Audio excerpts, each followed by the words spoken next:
Yo, what's good, everybody? How we doing? How we doing? Yo, Upleamer was good. How's life? What's going on? I don't know if I love this chat box being like this. Maybe I put it up a little. Do like this.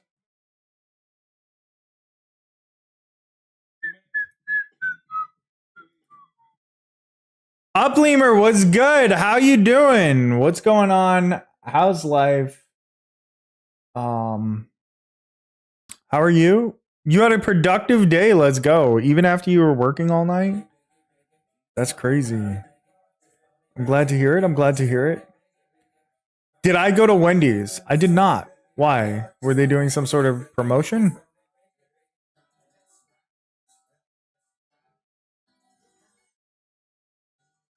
Damn, OKC's 1 for 12 from 3. That's crazy.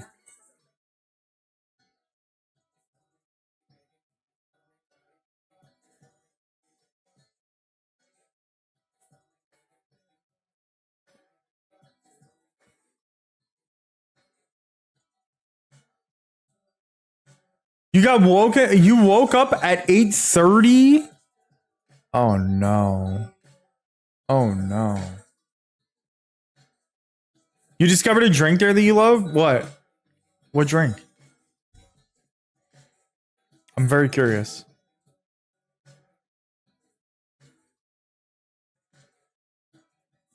Let's ride. Get out.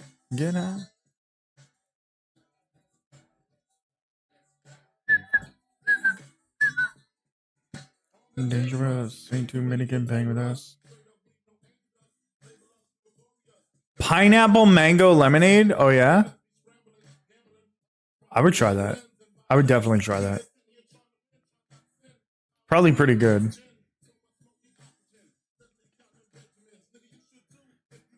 I also love those flavors. I'm not a big pineapple person, but I do like mango. I do like lemonade.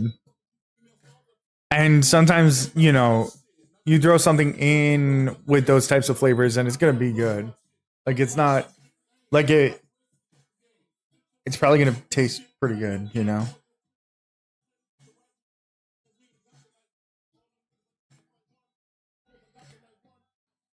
They have other flavors, but now I just get that one. I didn't know they had like a flavored lemonade type of thing. I know they had. I like vaguely recall. I mean, this is when like I lived in New York. They had some sort of fresh lemonade. I don't know if they've just kept that the whole time.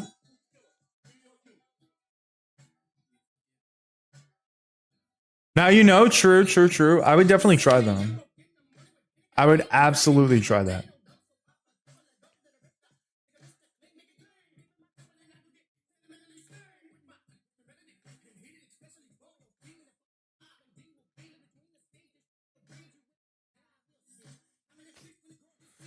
How's Brunson? He's good.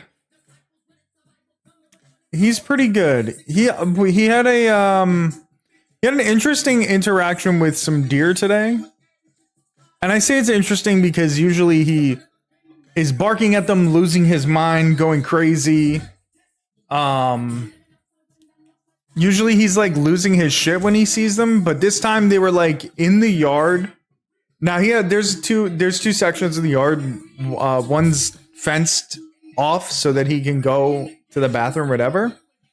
Don't drop that ring. I definitely dropped it. I don't know if you can see it on camera. It slipped off my hand and then landed on my shirt. I definitely almost dropped it just now. I play around with it too much. Oh, you did see it? Okay. I wasn't sure if it was off camera.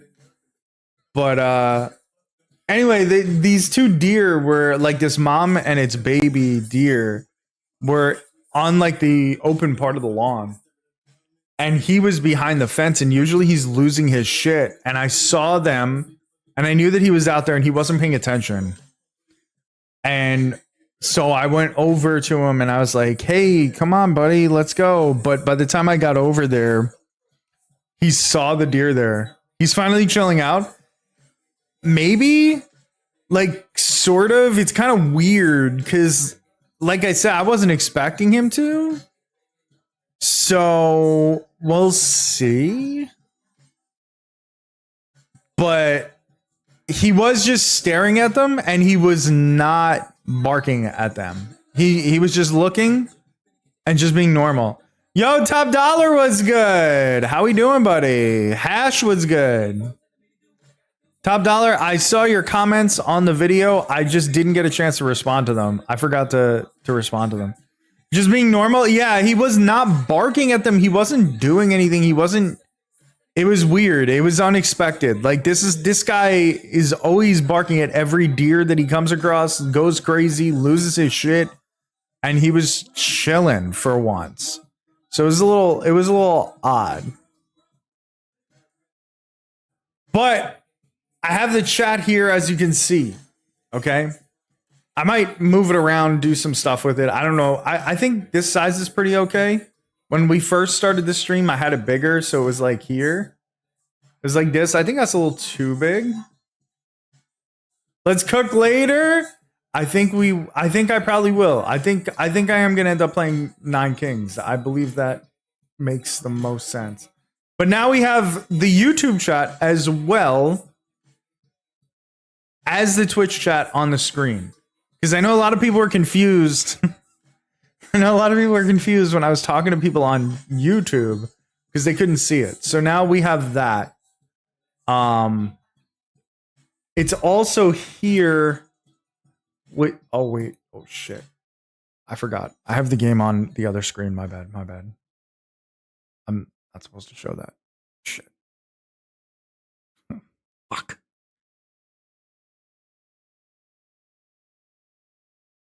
Don't get banned. I know. That was really dumb. Let's pretend that didn't happen. We saw nothing. I'm more worried about YouTube because they fucking track that shit so hard. But I also have it down here. So this is what I was gonna show. In a manner of speaking, was that there's like a little scrolling thing. What king you want to cook with? I'm not sure. I know they did an update, but we have the scrolling chat at the bottom. I don't know if I'm going to love this. I don't know if I'm going to definitely have that the whole time, but we're going to test it out. We're going to test some things out. We're testing some things out. But as far as what king I would be using, I'm not sure. I'm not really sure. I know they added some new cards in a few minutes ago. So I'm curious how that will go, but unfortunately, they said it was like a big patch or whatever, and sure, it was good. They added some rainbow cards, but I was hoping they added the other 2 kings. I was expecting that, but that did not happen. Which, like, maybe I shouldn't be expecting. That's a little too quickly. The game did just come out like a week and a half, 2 weeks ago.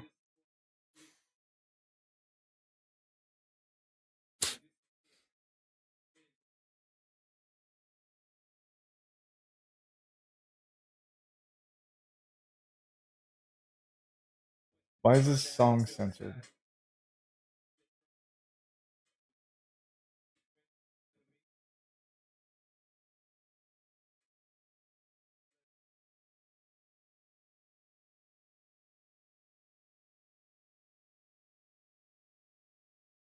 But yeah.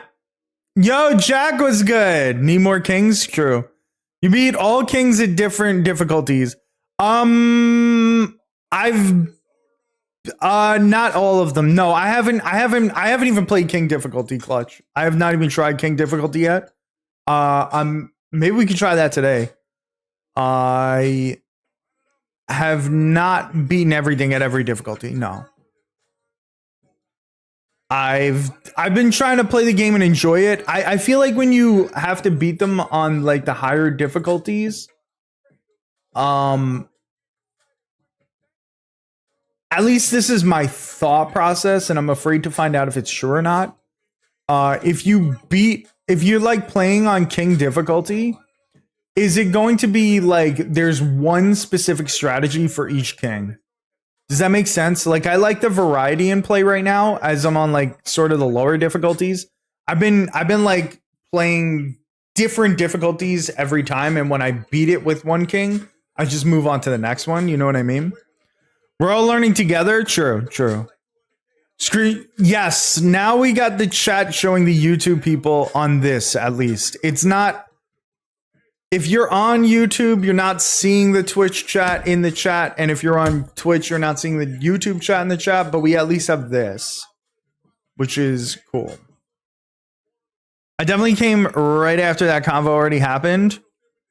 Yeah, so I was just talking about how there was a big patch today which added a bunch of like rainbow cards, which should be really interesting to play and try out. But when they announced the big patch, I'm in the Discord, so I got the announcement like alert and I was like, "Oh, fuck yeah, big patch." Like I was super hyped. I thought they were going to add the other two kings, but they didn't. But that's fine because I have plenty of things to do with all the rest of the kings, plenty of difficulties and stuff. But I still just want more, you know, like I still want to see the last two kings. Like I'm still excited about that.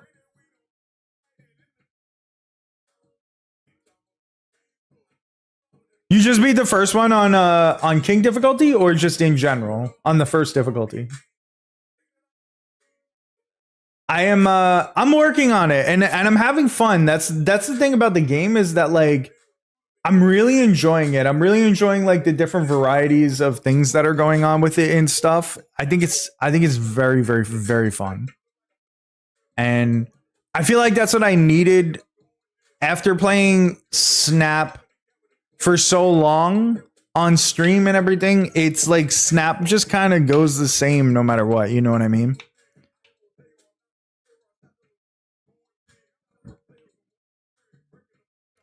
Scapegoat you take every time. Outside Stone you find it ridiculous. Which one is Scapegoat? I don't even remember that.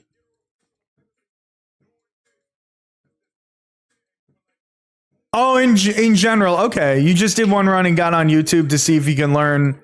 And so you were on. Okay, okay. Well, welcome in. I appreciate you coming in. So you like Wendy's? Yo, Lemur was good. I mean, I do like Wendy's. Why not? Wendy's is good, isn't it? You guys like it?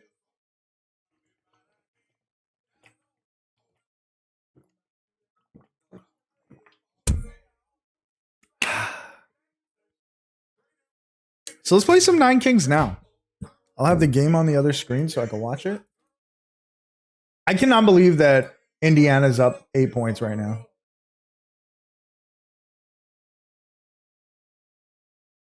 That's a clean block from Obi. Don't fall for his shit. You like Wendy's? Wendy's nuts in your mouth? Is he going to say something like that? Your rivals arc is done when these nuts hit your face. There it is. I just haven't played Rivals in a while. I haven't played since. Well, I played once after Invisible Woman was added. Was put in the game. It's a great game. I cheerleader it whenever I can. Is finding Hickey through Snap. I completely understand. I appreciate you. I appreciate you big time. The backline. Oh, the backline unit. Yes, I do remember that. I had OKC in 5 or 6, but I hope Indiana takes it. They deserve it for sure. So I also thought for sure that OKC was going to win it in 6. I thought people were sleeping on Indiana in terms of like they were saying that Oklahoma was going to sweep them. I thought Oklahoma City would win in 6. But after the first game, I really wasn't sure anymore. Like, I really was just not sure anymore because Indiana just looks great. And not that OKC looks bad, I guess. But I feel like their inexperience is really shining through. Rooting for Indy? I'm kind of rooting for Indy too. I'm not supposed to as a Knicks fan, but I can. You haven't logged into Snap this season once? I'm off next week. Let's rival. I haven't played Rivals in so long. And I feel like I was trash at the game before we left. And now that I'm way out of practice for like 2.5, 3 months, like you probably don't want me as a partner. But I mean, maybe we could play. I'm an OKC fan since Seattle relocated, followed KD to NBA from Texas College. That was back in my college basketball watching days too. I stopped watching college basketball maybe like a decade ago or so, but I remember when KD was playing in Texas and the big debate between him and Greg Oden. I still think that like any team would take Greg Oden in that situation, even knowing, I mean, maybe not knowing the history, but like if you could never predict that Oden was going to get injured, it makes sense to take Oden ahead of him. You live near Toronto, okay. I'm just happy we got a trophy in my lifetime. I was rooting for Toronto so hard in that series. I was all about it. I was all about it. And Siakam's there too. Siakam could get himself another ring, possibly. Who cares? I haven't played since we last played together either. Yeah, but you were at least good at it already. I was bad at Rivals. I was really bad at Rivals. You can't root against either. They are what basketball needs. I think Indiana is a more underdog story, and I've always been a huge Tyrese guy. I have too. I wanted the Knicks to draft him the year they drafted Obi. I'm still bitter about that. I think they drafted Obi like 1 or 2 slots before Tyrese. So I'm still upset about that. I was dying for them to. We needed a point guard. I mean, I'm glad at this point that it didn't happen because then we ended up with Jalen Brunson, and I love Jalen. Even if we lose, even if we never win a title with Jalen Brunson at the helm, like love knows no bounds, you know. But I have nothing but respect for Tyrese. The choking thing I think was very annoying and pre-planned, but also like I can't really hate too much because he earned that. Like, you know what I mean? Good is definitely an overstatement of my ability. You're better than me.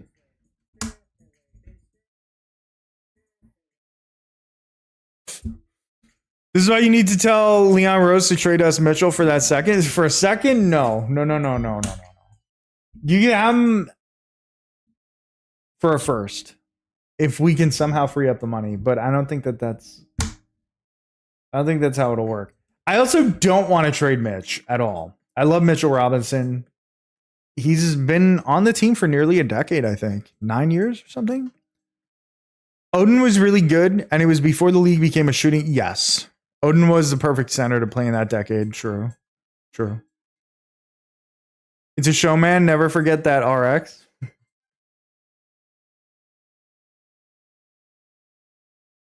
What is this noise? What is this song? I know YouTube can't hear the music, but I have music on Twitch.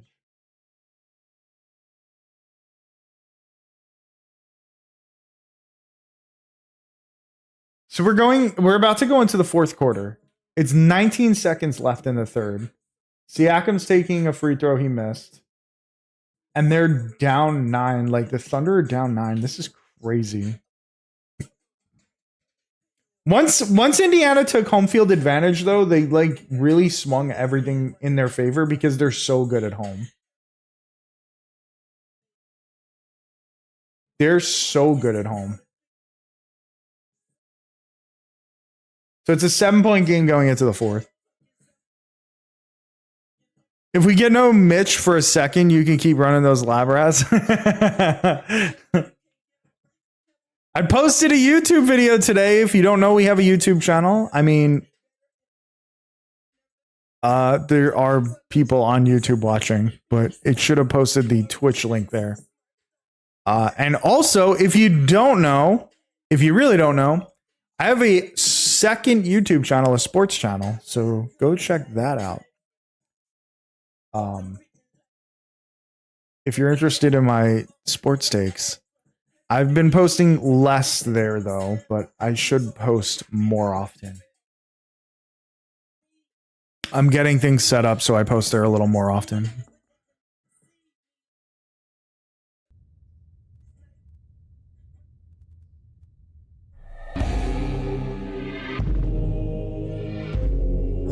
pause the music over here. So also, I have this goofy little chat thing at the bottom of the screen right now. Am I going to keep that? I do not know. I do have a Discord. Thanks for asking, Mr. Lemur. Go check out the Discord. If you're not part of the Discord, if you're in the YouTube and you're not part of the Discord, or if you're in the Twitch and you're not part of the Discord, join the Discord. We have a lot of good conversations there. You'll be able to keep up with the stream, with the videos, with everything that's going on, and also keep up with a really good community that could help you through snap things or other card games or just sports stuff. It's a really good community, honestly. And it's not because of me, it's because of everybody else. Lack of experience is real. Use slow SGA equals a great chance to win. Yes, agreed. I completely agree with that.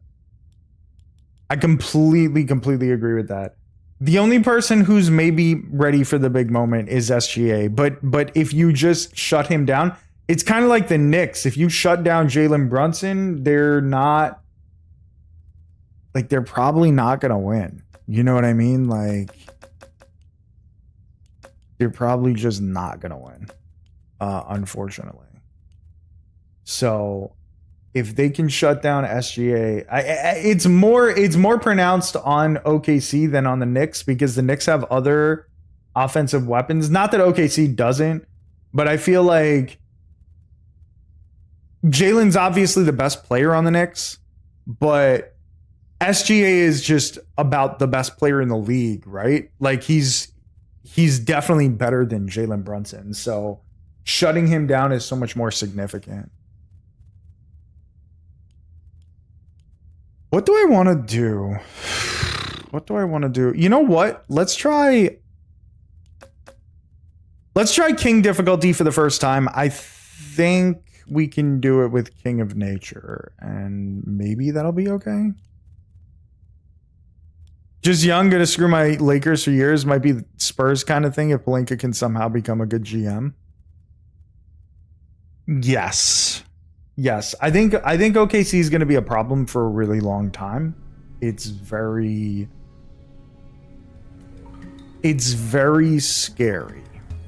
I'll say that. It's very I'm hoping that the league can handle it and that teams can get better, because OKC is so fucking good. Even if they lose this finals, they're going to be there. Like, they're going to be a problem for a while. Waiting for the KD and Wemby duo. So I honestly think that that's a good move for them. I truthfully think that's a good move for the Spurs, because it's a short-term thing. They don't have to worry too much about it. If they do that, I think it's a solid move for them, because he'll be gone in like a year or two. I think his contract is only one more year.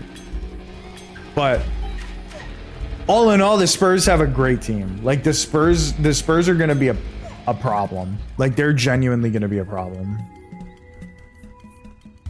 And I say that in the most respectful way. So Mycelium, I believe Mycelium gets affected by Quarry, right? 1 year left, yeah. So he's a good guy to just bring in randomly. That's a huge steal from Indiana. Obi with the big dunk. They were up 7 still. OKC is OP as hell. People also sleep on the Spurs. Though I doubt Wemby is what everyone thinks. Gotta prove it first. That's a bold take. That's a bold take. I do think that Wemby is as good as everybody thinks. I'll be honest. But I respect it. That's the kind of take that we love to see in the stream. Fox, Castle, CP3, and they'll take Harper in the draft. Quarry affects Mycelium. Okay. All right, we need like real.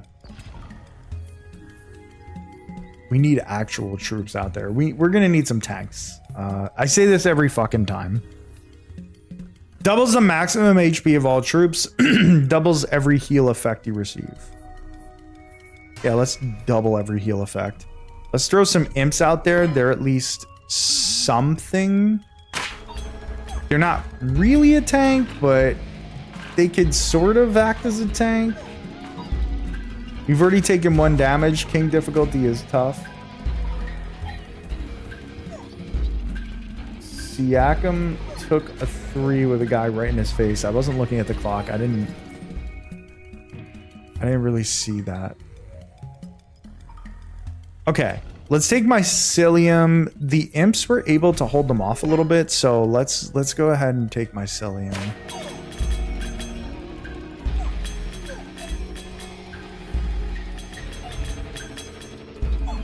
Maybe I got ahead of myself. Maybe we can't actually hold them off here. Okay, we could. Ballistas? Yes, please. I only said Spurs because the fear he is, so I get it. That's fair. That's fair. Let's see what the blessing is. Ugh. I have to remember the gold thing. I always forget the fucking gold. I always forget, like, spend your money, get your gold back. I have to keep that in mind. Damn, dude, the King of Blood is wrecking us. We really need tanks right here, man. Or we're just straight up losing.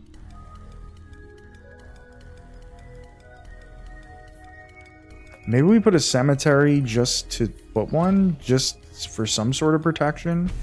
Let's throw some more imps in here. Whenever you can use Ballista in your build, you always say yes. Fair, fair, fair. Ballista is always really good.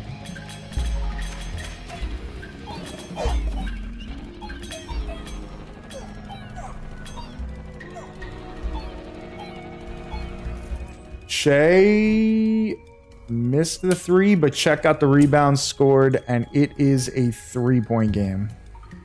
It is a 3-point game. I'm going to put walls here. I'm going to throw the walls up. I'm gonna say fuck it and throw the walls up. King of Greed or favorite king to use? I really like King of Nature. I really like King of Nothing. King of Blood seems like the easiest king to use to me. So I don't know what that says. I don't know. That's not exactly an endorsement, but at the same time, like, sort of an observation in my opinion. That King of Blood is kind of the easiest one.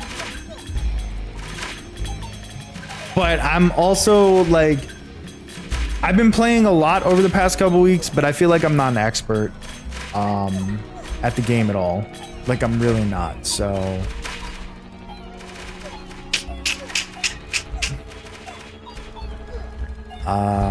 not sure.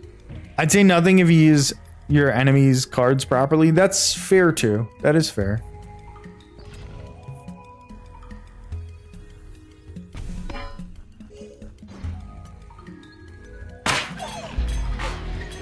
Okay, so the big test is, do the walls protect us from King of Blood? Because King of Blood has kind of been just destroying us. You want blacksmiths more often than not? That's also true. That's true. That's true. I do really like King of Nothing. I'm with you. I'm gonna take the forest. We're gonna take the clone, and we're gonna take a wild card. This is a big turn. Upgrade the forest. We really don't have a tank. We really don't. Unless you consider imps tanks, which I don't. I do not. Let's clone the ballistas. Let's level the walls. Let's level the walls. Hopefully these improvements will be enough to carry us for the next couple years. To just push us forward a little bit.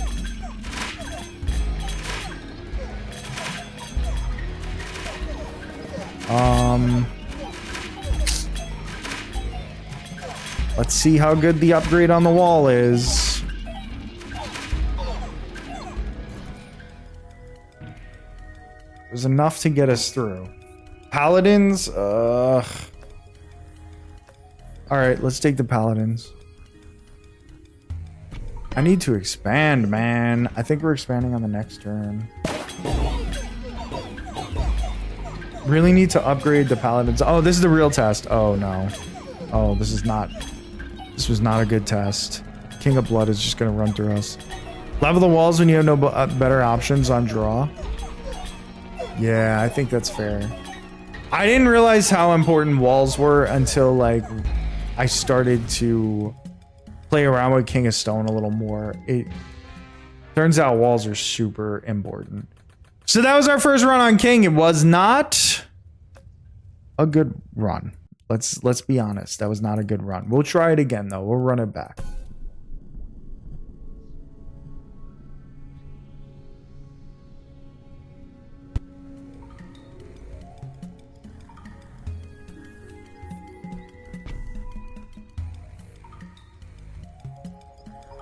Okay, this is huge. We have boars.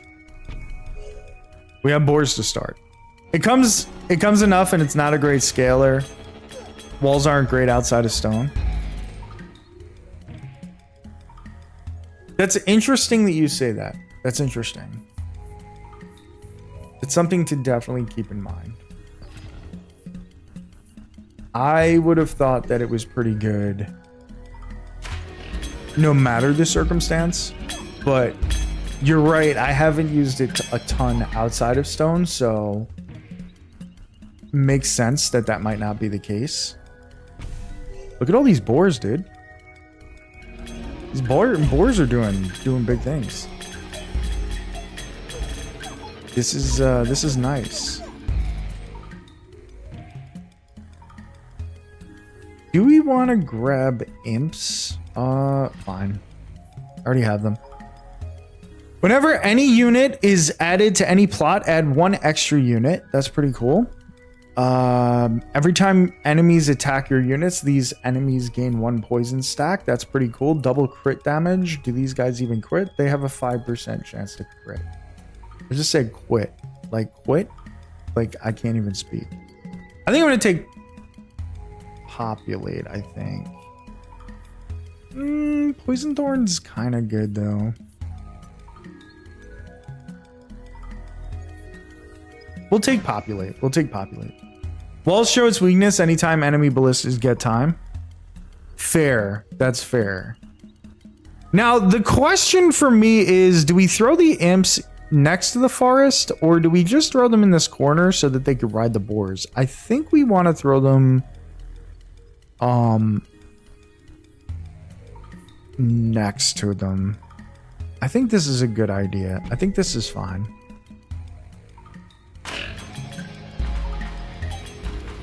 So that we can gain all the stats that we're getting from the HP as well. From the HP boost. It is officially a tie game. 89-89, 8 minutes, 13 seconds to go. And the Thunder have one more free throw to take the lead. Icilium I really, really like, but I think I'm gonna go...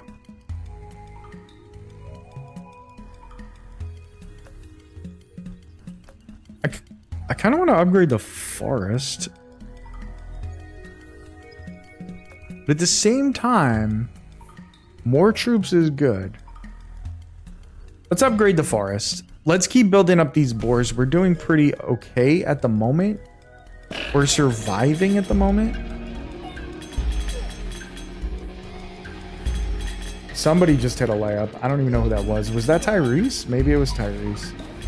91-89 Indiana. That was Tyrese.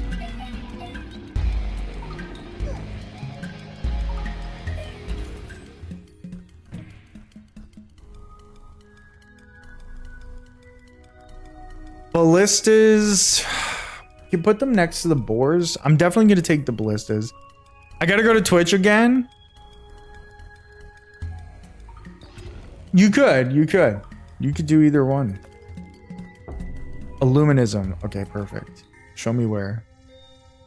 Wonderful. All the forest spots. So that's what we're gonna do. We're gonna take advantage of that. We're gonna ballista up these spots. Yeah, the ballistas on the boars are good, but let's get those guys leveled up. Dude, King of Blood is really hard for us to defeat. We're gonna have to make peace with them, I think. We're already struggling against them in year 6.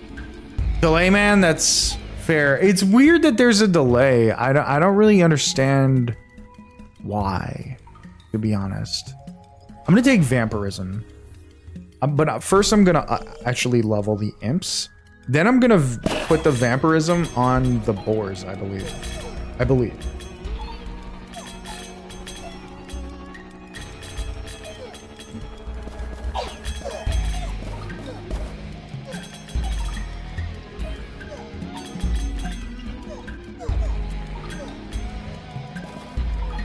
91 with 7 minutes and 10 seconds to go in game 4 of the NBA Finals. Crazy. So they took out the last of our armies, and the Treant is not getting the job done against these ballistas. So I think we're just gonna end up taking this damage right here. And we do. And we do. Oh man, oh man, oh man, oh man. I want to build the walls. I think I'm going to build the walls. Just because we saw what happened just now. Only reason to make peace with Blood long term is to not get his cards. Yeah. Yeah, I guess that's true too. I think I'm going to take King of Spells here. I think King of Spells is going to have some units that we're going to like. I'm putting up walls. I don't care. I'm going to put the walls up. We don't have enough defensive shit right now.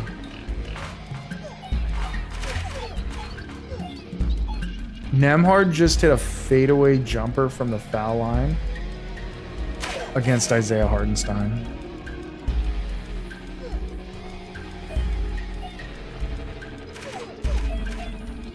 Miles Turner gets the inbound pass.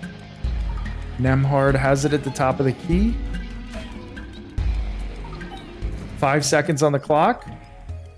Nemhard chucks up a bad shot, and I don't know what happened. I think a foul. So, boar. I think we want to upgrade the boar here. I think we want to fully upgrade the boar because there's a lot of imps. And wow, those imps hopped on those boar real quick. Let me tell you.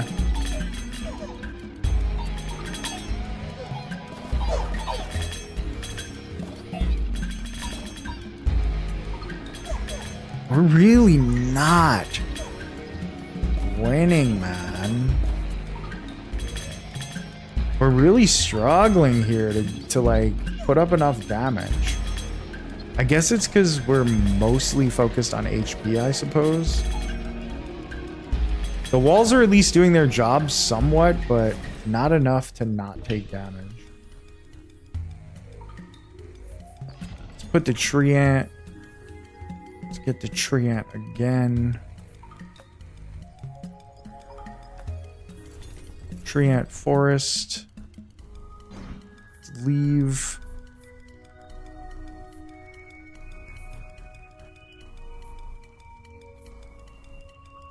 Treant. Treant. I'm thinking...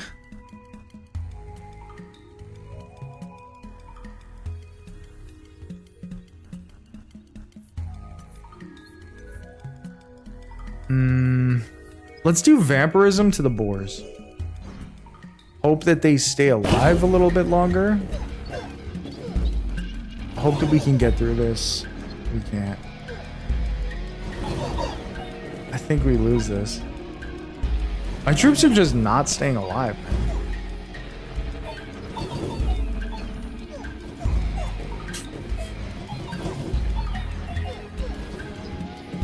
I need bigger and better troops when I'm doing this.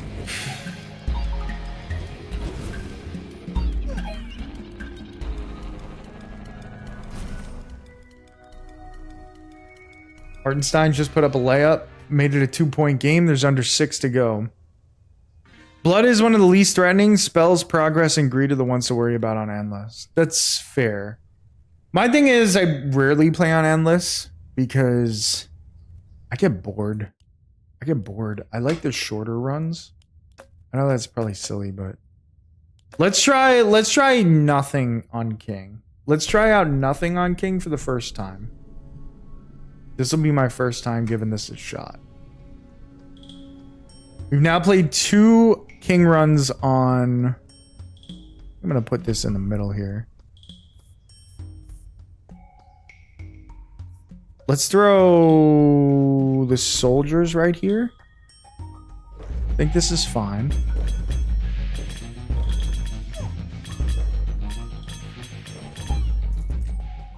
I need a blacksmith right here. Oh.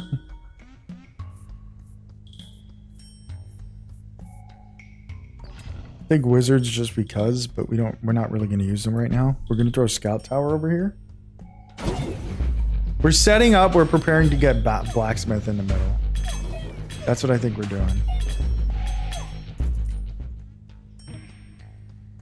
Well, that's what we're hoping we do. It's not a guarantee, obviously. Take combustion. Combustion's just good. I'm going to actually just level the castle first. 97, 97, 421 to go. Tyrese got fouled on the shot. 419 on the clock.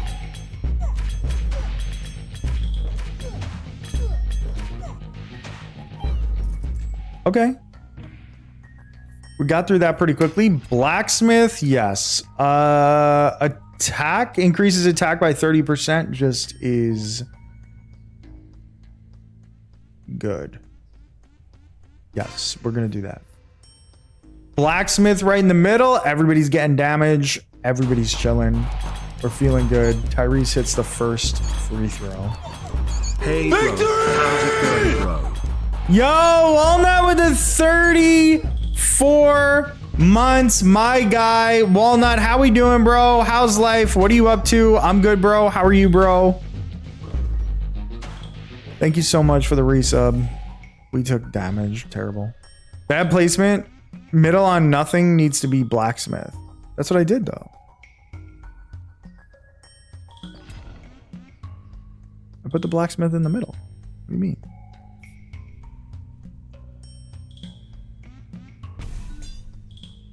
Just ate way too much for dinner, so naturally I had to come see you.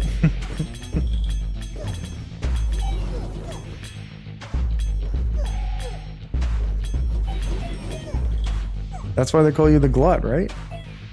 Did you eat walnuts? That's the worst joke ever. Hi, train steam locomotive emoji. Yo, Upleamer with the resub and the hype train. I appreciate you. I appreciate you. You waste spots on castle. What do you mean waste spots on castle? You got to build up the castle. Oh, you're saying the castle shouldn't be part of the blacksmith. It shouldn't be getting Long Island smartest resident. That's crazy. Hydrate. Oh, I got you. Castle sucks or nothing. Okay, I see what you're saying.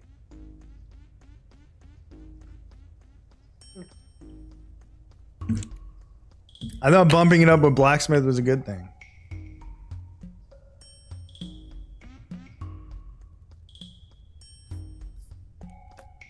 I guess we'll just do wizards. I guess we're gonna die before this, so it doesn't matter.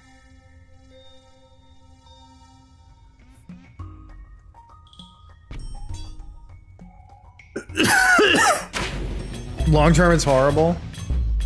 I just always figured if you're gonna blacksmith something, blacksmithing that your main kingdom tower or whatever it's called is probably like the best thing because that usually does the most damage. I feel like doesn't matter, we lose.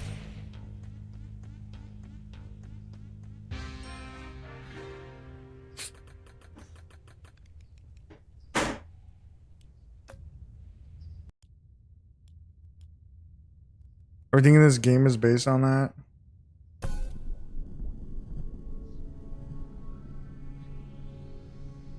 Okay, let's try again. Let's try again. King difficulty, nothing. We'll throw the castle in the corner. Throw the blacksmith in the middle. That's perfect. Oh no. I thought I was going to be able to throw the paladins out there too. I should have thrown the paladins out. We're taking damage on the first turn. This is horrible.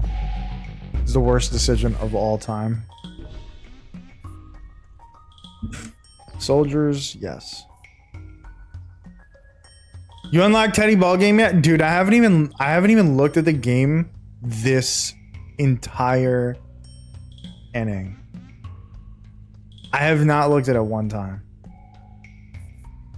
Has it been fun, Blopey?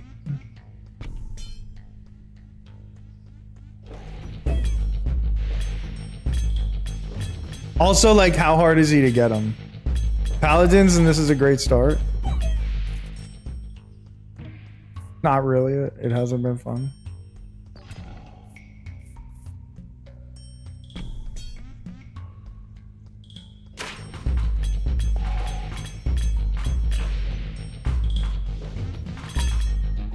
You don't have rolling? So hard for me? I gotta look at it. I guess I should. I guess I could open the game up and look at it. I don't know. It's been hard for me to like play MLB. I just don't really care. Crazy, but I just don't. I'm gonna take a forest here. Every time we could just fuck it. Let's do poison. Do poison. Let's throw the forest right here.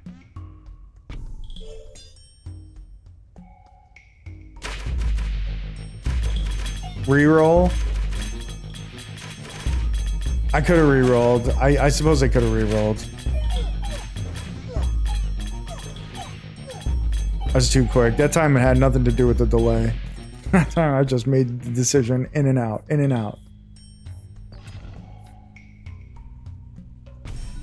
Paladin, level them. I feel okay with this start. I don't mind poison, right? Because we can really like beef up the poison in theory.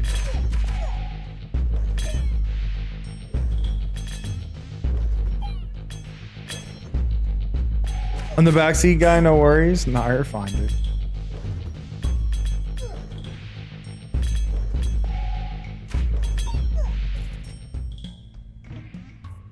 The other reason I didn't mind poison there, orchard could be interesting here, but I think I'm gonna go forest again. We're really beefing up these two tank units to the point where they're gonna help us big time. Yo, thank you guys for the hype train. Seriously, thank you Upleamer and Walnut with the resubs. Poison, you have to scale with libraries for full use. You don't have that option. Fair, fair. That is a good point. We could use Cauldron as well. But I don't have that option either because we did put Forest there. This is fine. I'm feeling okay. We're gonna be alright.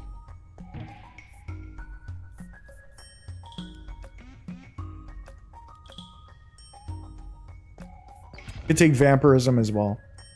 I think what I want to do is steel coat the paladins to keep them alive even longer.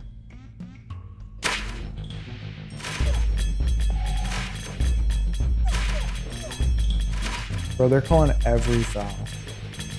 For sure. Let's see the foul. Let's see it.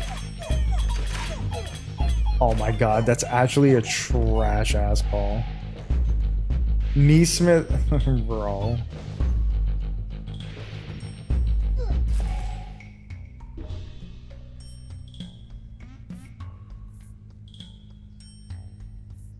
Okay, let's fully level the paladins.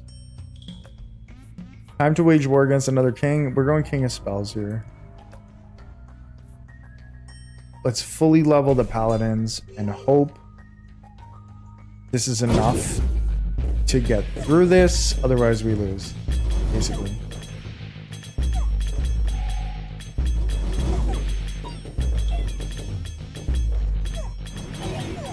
4-point lead for Indiana with 3:15 to go in the fourth.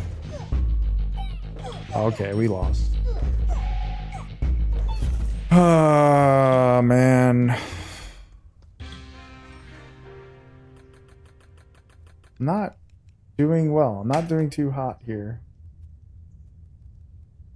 It is a 1-point game. That was a 3-pointer. I think that was Jalen Williams. I would have went Bombers to scale off of Blacksmith. You want to avoid buff cards when you can use... You can unless you can use libraries. They don't scale enough. They're a last-ditch card to play. I think that's a completely fair point. I think you're absolutely right. I don't get the early game started off enough. You know, I'm not getting it like kicked off enough. I gotta build more troops. Take advantage of the blacksmith and stuff like that, like you said. But we're gonna try it again. King difficulty, king and nothing. OKC just took the lead. First time they took the lead since like a very early time in the game. Crazy. This is a good start though. Paladins and the castle, obviously. But we really need a blacksmith. We really need a nice little blacksmith up there.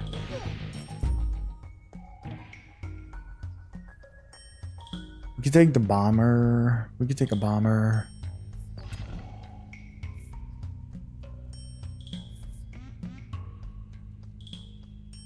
It's all made off of the first 5 card pulls. Fair. That's also fair.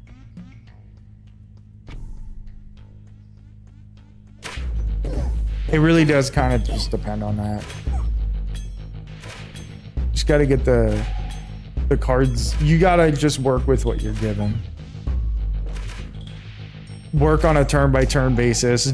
My thing is like I tend to throw the beginning turns a lot because I want to set myself up in a quote-unquote like proper way. But sometimes they don't really give you that option, you know? So I can't just throw turns because of that. But we did get the blacksmith, so we're chilling.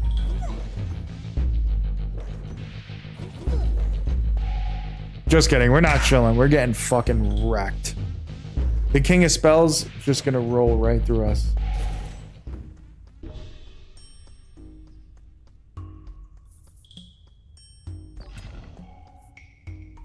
Increases the attack of all units and towers by 30%. I like that. I like that.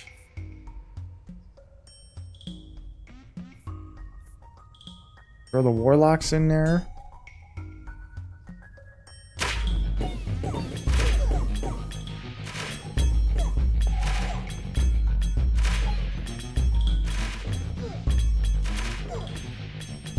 King difficulty's crazy, dude.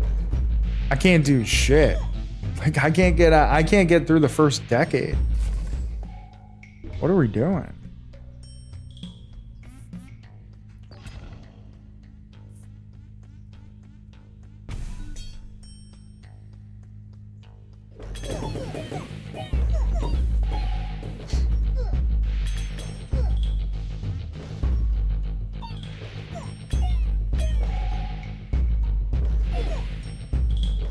I don't even know. Can I get through the first 5 years? Like, I gotta know the ins and outs in order to beat it at king.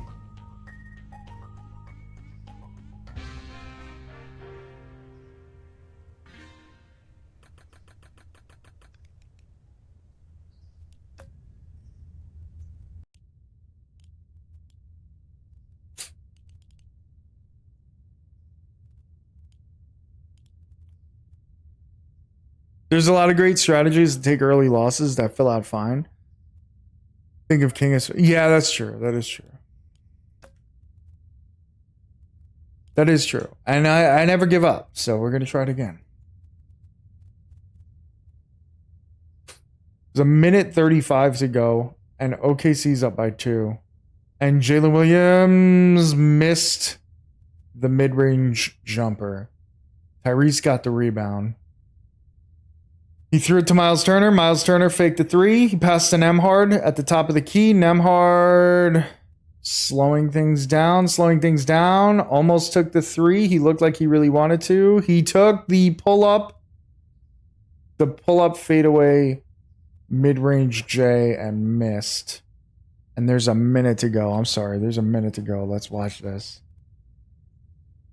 OKC's up by 2. They're kind of running out the clock. They got 10 seconds left on the shot clock. There's 52 seconds left in the game. Shea has the ball at the top of the key. Shea, they call a foul. They call a foul. Of course they do. Why wouldn't they call the foul there? 44 seconds to go. OKC's up by 2.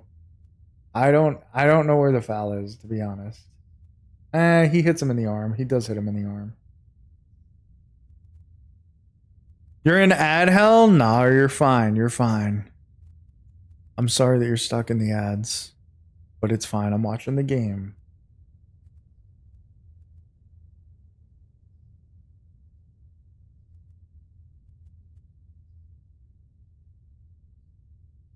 SGA sinks the first free throw. It is 106-103, 44 seconds on the clock. SGA has one more free throw attempt. SGA, aka FTA. And he sinks the second, and it is a 4-point game. And Tyrese has the ball. He's bringing it up the court. Neesmith fouled out on that last foul. Sucks for him. Tyrese is still holding on to the ball. He passes it to Miles Turner. Miles Turner fakes. Miles Turner shoots the 3, misses. And Mathurin and Chet crash into the ground. I don't know what the call is. I don't know what's going on. I think it was a foul on Chet.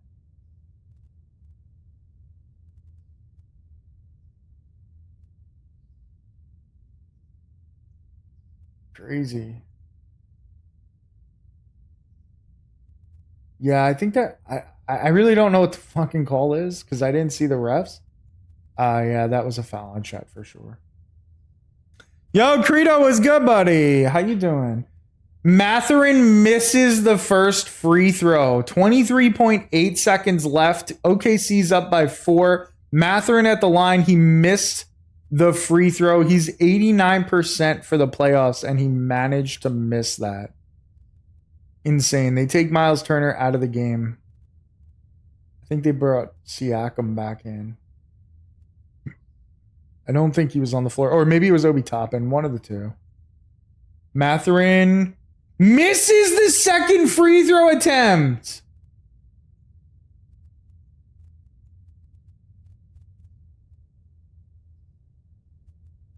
Yo, Credo, how we doing, buddy? Holy shit, dude. Mathurin missed 2 free throws. What are we doing? It's out of commercial now. Just been watching anime and now I'm cooking a friend of mine and myself some barbecue steak. Let's go. Making it into a sandwich while I'm making her mashed potatoes and zucchini. Let's go, dude. That's what's up. That's what's up. We're supposed to have a barbecue tomorrow for my friend's birthday. We're going to New York. It's my friend's birthday. He's going to be barbecuing. The problem is it's supposed to rain tomorrow all day. So I don't know how we're going to pull it off.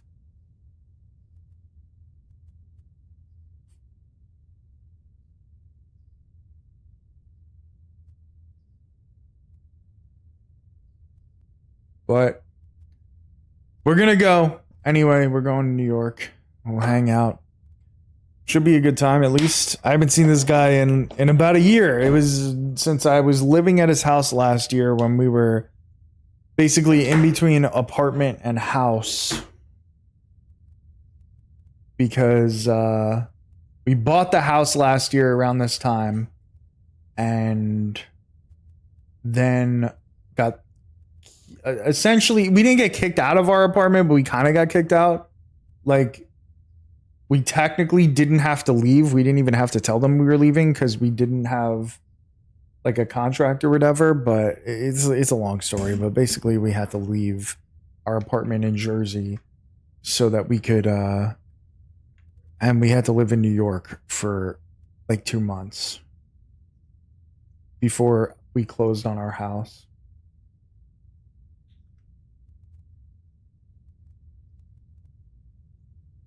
Bro, Rick Carlisle is losing it. I don't know what the hell they just called. Did they call a foul before the play? They did. Oh my god. I started watching Jujutsu Kaisen. I'm on episode, I don't know if I pronounced that right. I'm on episode 14 or 15 already. Is that an anime? Is it good? I gotta see this foul that they called.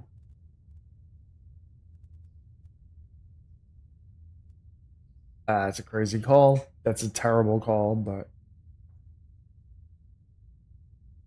Scott Foster's in there, so what do you expect?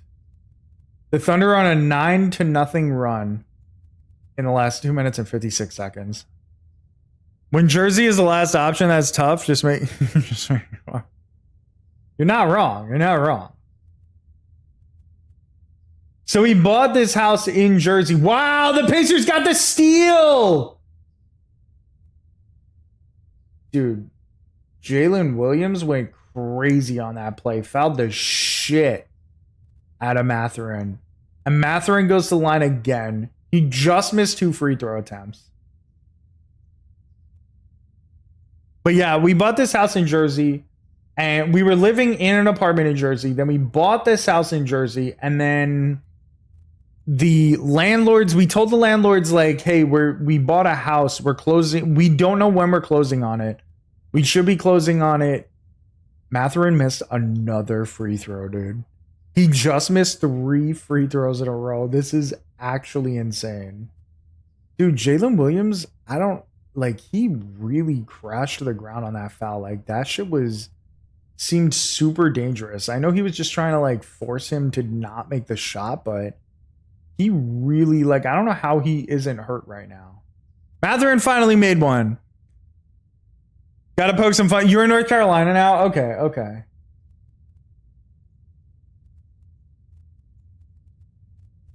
Dude, the ending to this game is wild. I'm sorry. I know I'm supposed to be playing Nine Kings, but this is fucking wild right here.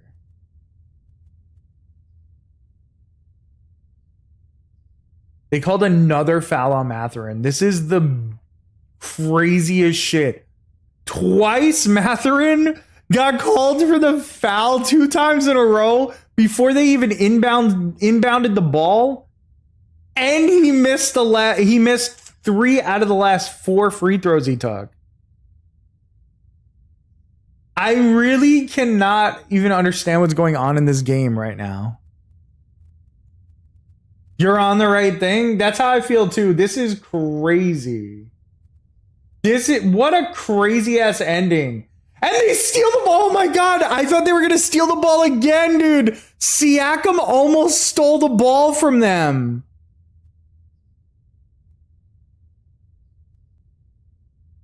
Bro, how can anybody say that the Pacers defense is not good? I heard that shit earlier this week. Someone said the Pacers defense is not good. I just can't believe it. I just can't believe it. 8 seconds. It's just about over. They fouled SGA, but I don't even know if he needs to sink either of these shots. Like, he can miss both free throws, and I think this game is just over. 109-104 with 7.1 to go. But damn, what a crazy ending. If Mathurin makes those 3 free throws, it's literally a 2-point game right now. And Siakam almost got that steal. I don't know, man. Like, this, you can't blame an entire loss on one guy, but Mathurin sure did try his hardest to blow this fucking game. SGA sinks both of them. It's 111-104 with 7 seconds to go. This game is over. Tyrese chucks up a half-court shot, does not get it. The Thunder have tied this series. The Thunder have tied the series at 2. They took a game in Indiana. They took back home court advantage. Crazy ending. Crazy game. Wow. Yo, Max was good. She gonna get his daddy on a pod. Did you watch that ending at all, Winter Soldier? Because boy, were there a lot of foul shots from SGA. Only because they're geared off offense. Any Rick Carlisle team will be smart, at least definitively. Yeah, I agree. This series is going to 7. Indiana were supposed to go up 3-1 and choked it. Yeah, this was crazy. Pacers probably just lost the series. That was the chance. Honestly, I kind of lean towards that. I do kind of lean towards like this might wrap up in the next 2 games after that. But I also have to say, like, Scott Foster was the ref here, and it certainly looked like there were quite a few calls that went the way of the Thunder in the last, like, fucking 4 minutes of that game, which is wild. Yo, Wadden was good. I'm not shocked. Fair. You literally just opened your laptop. We had some fun for a minute. True. Rooting for SGA is rooting for Rockets Harden, but with less strippers, aka low T Harden. Yo, Wadden, have you played MLB in a while? Have you been playing? I feel like the answer is still no, but I'm just curious. Because I have not played this inning program at all. I don't think I've opened the game at all since this inning program dropped. I might open it tonight, probably not, but maybe. SGA is not Harden. Come on. Harden and Embiid will forever be the worst and most annoying players in the history of basketball, in my opinion. SGA is I still think that SGA is like a tier or 2 below that. Like, I don't think anybody's ever reached a level of Harden except for Embiid. And how much they flop and how shitty they are, to be honest.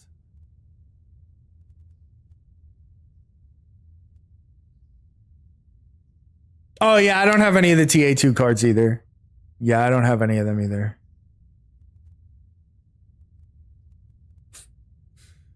SGA is Maple Harden. They got Lou Dort on a headset right now. I don't know what he's saying because I don't have the volume on, but Harden, but 2 less cup size. Victory! Yo, Wadden with the prime sub, 28 months. Wadden, I appreciate you, bro.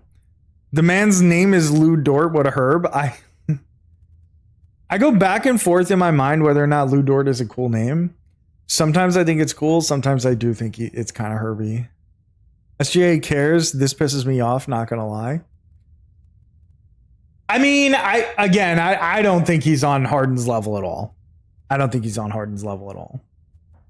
If that makes you feel any better. I don't think it's even close. Nor Embiid's level. Embiid is the worst.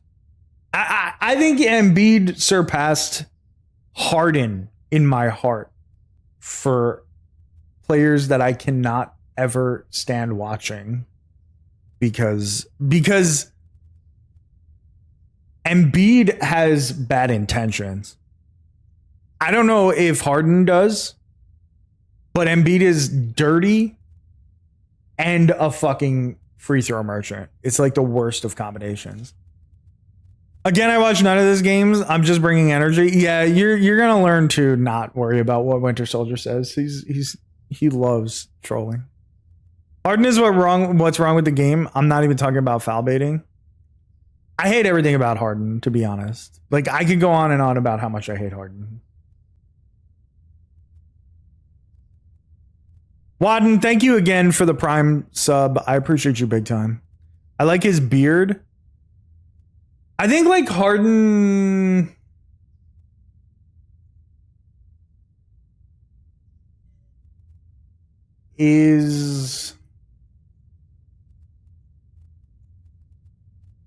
seems like a decent guy, I guess. It distracts from his jacked up Ben Bro teeth. Anyway, let me play some King of Nothing. Harden is what's wrong with this game. I'm not even talking about foul baiting. What are you talking about then? I'm curious. I'm curious what you're thinking. Remember Rookie 80's teeth? Yes. Kind of like Winter. Now that I understand. Fair. He's kind of the ultimate troll. It's why I think he's so fucking funny.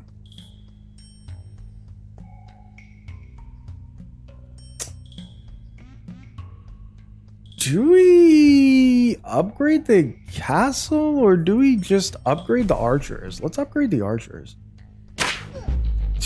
Dude.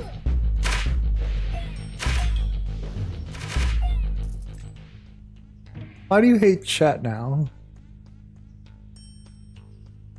I mean, I don't particularly care about chat, but I think I'm gonna take the walls, man.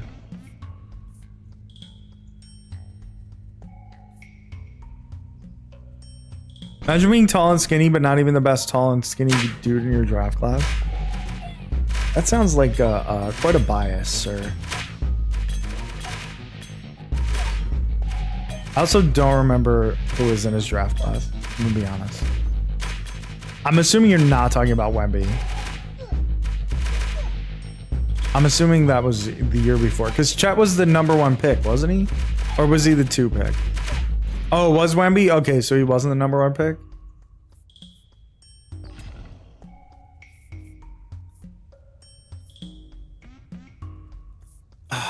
Doubles the maximum HP of all your troops.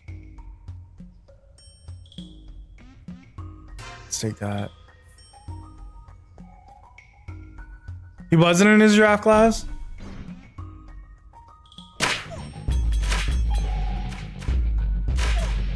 I don't remember.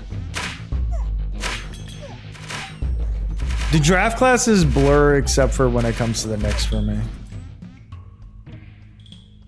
Oh, Chet was injured in his rookie year? Okay. Fuck it, I'm taking Flame Tower. Don't care. Flame Tower's nice. Chet had an Embiid year. Okay, okay. So was Chet the #1 overall pick? Oh, Banchero was. Fuck it, Banchero over Chet too. That's a crazy take.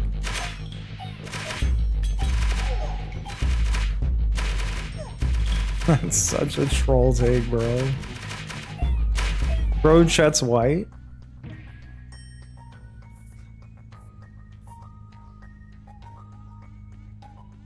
Come on now. Okay, give me a blessing that's not the money one. Doubles the HP. All right, show me. Ugh, why, bro? Why? All right, fuck it. We're putting the soldiers back there. Don't care. You meant Wemby? I think he's a Spurs fan, so he is not gonna do. He's not gonna agree on the Wemby takes here. Somebody, I don't remember who, but somebody said Wemby has to prove it, and has to prove that he's as good as he's hyped up to be. And I do not think that Winter Soldier is going to like that. Oh, you said Wemby top dollar.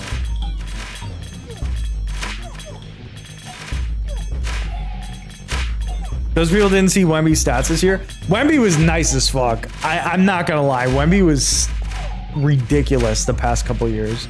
I think Wemby's easily an MVP in the next couple years, provided those blood clots do not ruin his career, which I really hope they don't. Georgie! That's right. That's right. I remember. Georgie. What's good, bro? How we doing? What a finish. That was... Did some dope basketball. Dude, that was the most absurd finish I think I've ever seen. Like... Matherin was trying his hardest to just throw the game. Like, he was just doing everything he could to blow the game. Why would the blood clots ruin his career? So yeah, so the treatment would be blood thinners, and then basketball players can't really play on those. It has ruined. It ended up ruining one of the. I think it's fair to say Chris Bosh was one of the best players of all time, right? It ruined his career. He couldn't play anymore. He had to retire. Mathurin making up for last game. He's just got to stop taking so many threes, but he's top 5 in a few years. I agree. Being 7-3 and on blood thinners is a bad thing in general. That's true too. Just going to give the league to him. Got issues with that frame of what he plays. Ain't going to just give the league to him. I mean, that's fair. That's fair. And the blood clots, are the blood clots a result of his frame? I don't really know how. I don't really know if that's true or not. People tried to give the league to John Ant and their ass, like ass. I mean, I wouldn't say ass, but they're not as good as Wemby. I'll say that. Maybe Ant is. I don't think Ja is. I think I'm gonna put Mycelium out here. Yeah, I think I'm gonna put the Mycelium out here. I guess I could have put the Mycelium to get buffed by the Blacksmith. Maybe that would have been smarter. I'm not sure.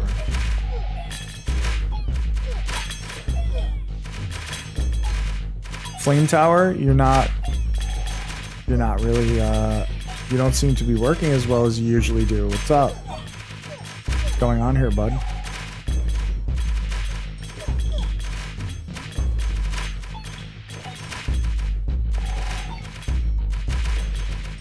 I don't. But I got through. Kids these days care too much about aura and not enough about buckets. Calling Ant ass is upper tier troll level. Man has a DeMar DeRozan ceiling. First of all, why are we shitting on my man DeMar DeRozan? Okay, like let's be nice to DeMar. All right, he didn't do anything to deserve that kind of hate. All right, seems like a nice fella. We don't need to be hating on him. Temple increases 10% of a random stat of a random plot. This is a new card. I don't understand how this works. Does it do that every turn? I gotta take that. Do you not know DeMar DeRozan? Why? What did DeMar do?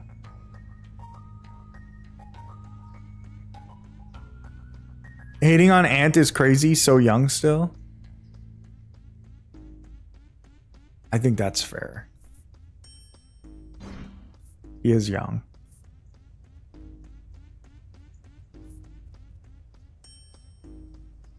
Okay, I'm not going to play Temple yet until I expand.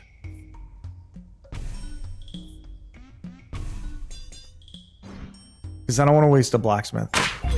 He's fucking gang affiliated from Compton. I don't really hold that against him. I'm gonna be honest. I know that he is that, but I don't hold that against him. He grew up, he became a basketball player, and he changed his life. DeMar and Ant have nothing in common at all. To be fair, so is Ice Cube, and he makes family movies now, so yeah. I think people can change, and I think people in those circumstances, in those situations, join gangs and maybe make mistakes, and it's not really their fault that they're in those.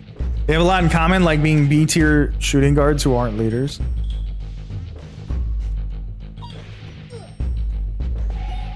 Like, I personally would not hold that against DeMar DeRozan. Literally tried to fight a guy at a restaurant like 6 weeks ago. Now have his prime sub. What'd the guy do though? I'm in a good mood now, so... Yo, Jurgi, thank you for the 7 months, bro. I appreciate you. Thank you. I'm glad that you're having a good night. I'm glad your boys won. I'm happy for you.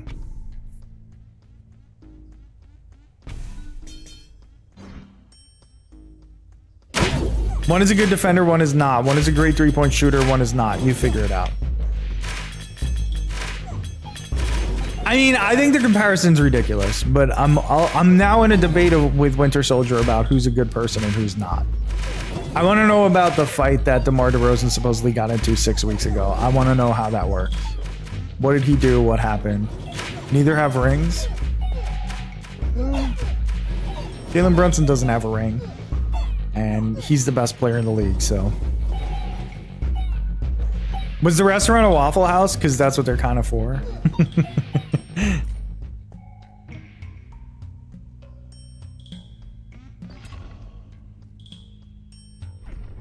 One is 1,000 years old, the other is not. What do I refund myself? Look, Jurgi, even you can admit that Jalen Brunson is the greatest player in the history of the NBA, and that's okay. Nothing wrong with that. There's nothing wrong with that. Okay, we're placing the temple right here. Yeah, we're placing the temple right here. Let's see how this goes.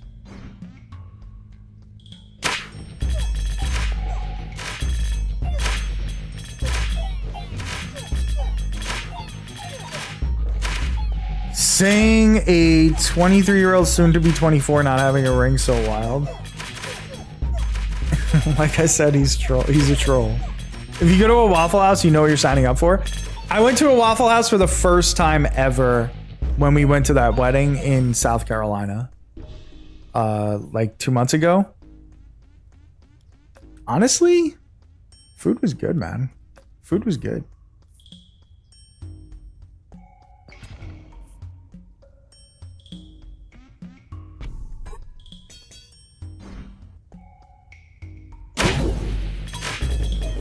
We got crack in the vape tonight. Ant still ain't ever getting a ring though. I mean, it's hard to say that because he's young. Once he leaves Minnesota, he's got a shot. I don't know, man. Minnesota was nice this year. You guys are tripping.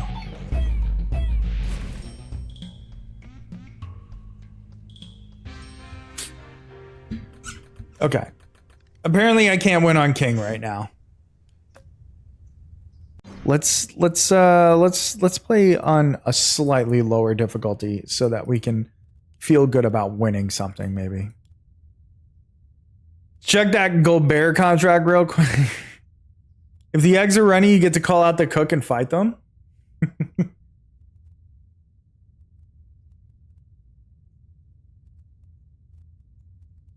You think, yo, Jurgi, you know how you were talking about the mini screwdriver for the glasses? You think I can get that on Amazon? Probably, right? I think I might have to just do that. The left side is just really loose. If the DeMar ceiling is too harsh, the DeMar ceiling is insane. I never talk shit about Ant. I talk shit about Ant all the time.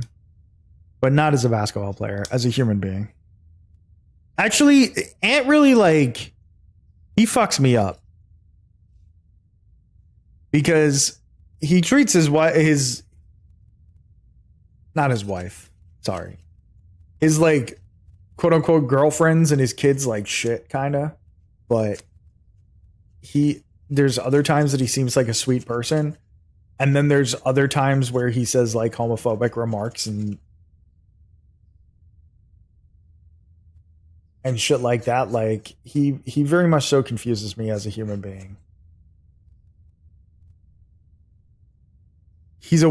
He got a Jimmy Butler ceiling. Don't mean their ceiling ain't the same. Most athletes aren't role models. That's true. That's true. And ain't got a ceiling you have brought up yet.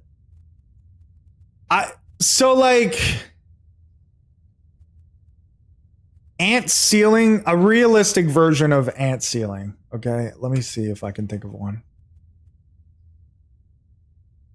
A real version of his ceiling. He's 24. He was the first overall draft pick.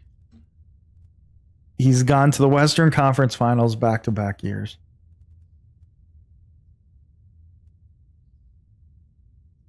A realistic ceiling for him.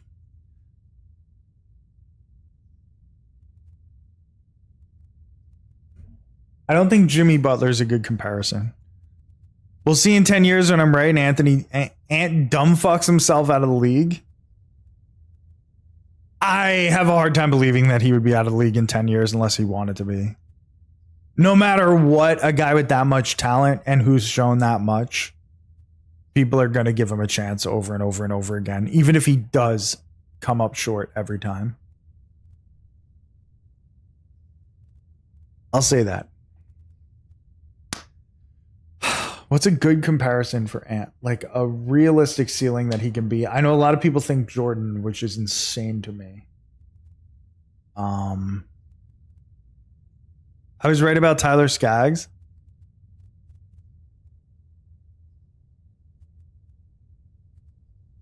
Who predicted he was going to die? Is that what you're saying? Most NBA players don't win rings. Wild standard. You go to mental because that's all you got. You think of Ja. I knew he'd be a bust. This is so insane. I'm trying to think, what's a good ceiling for Ant? Like, what's a good person to call him?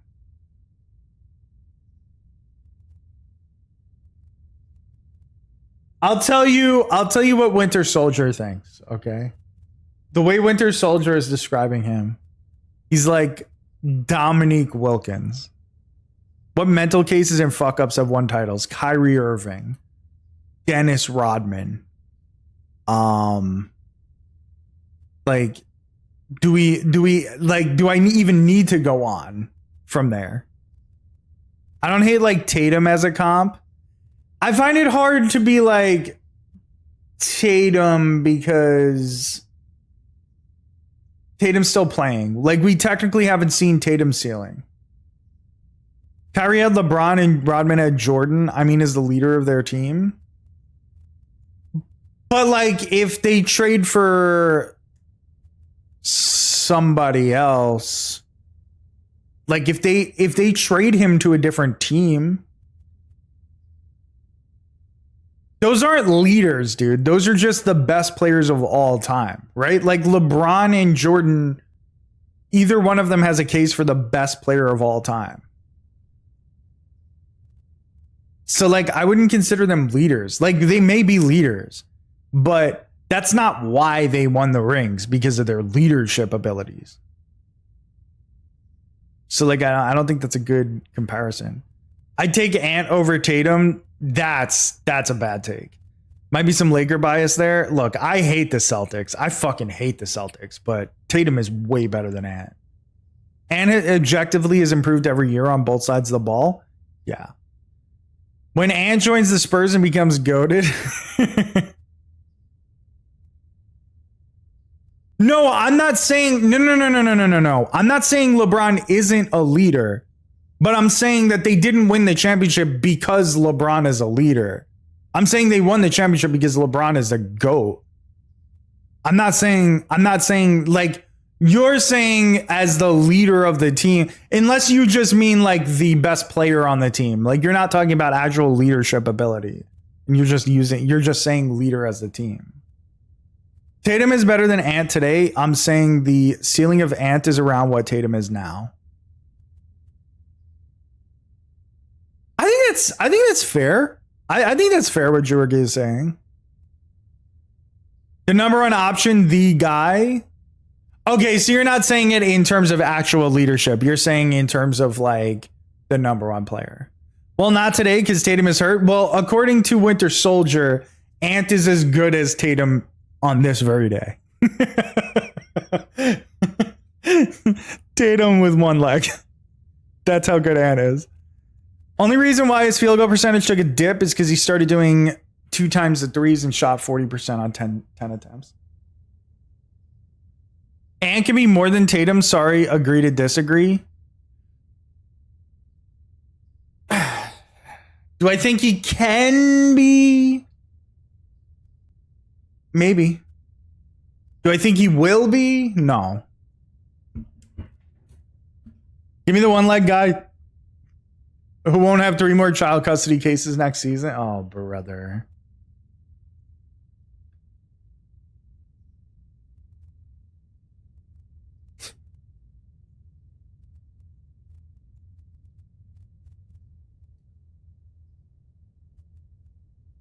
I really do hate Ant, though. That isn't me trolling. I know you hate him. Believe me, I know.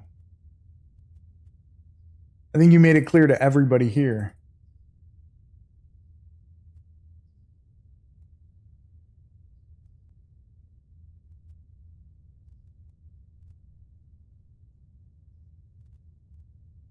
I think Tatum's a bit overrated.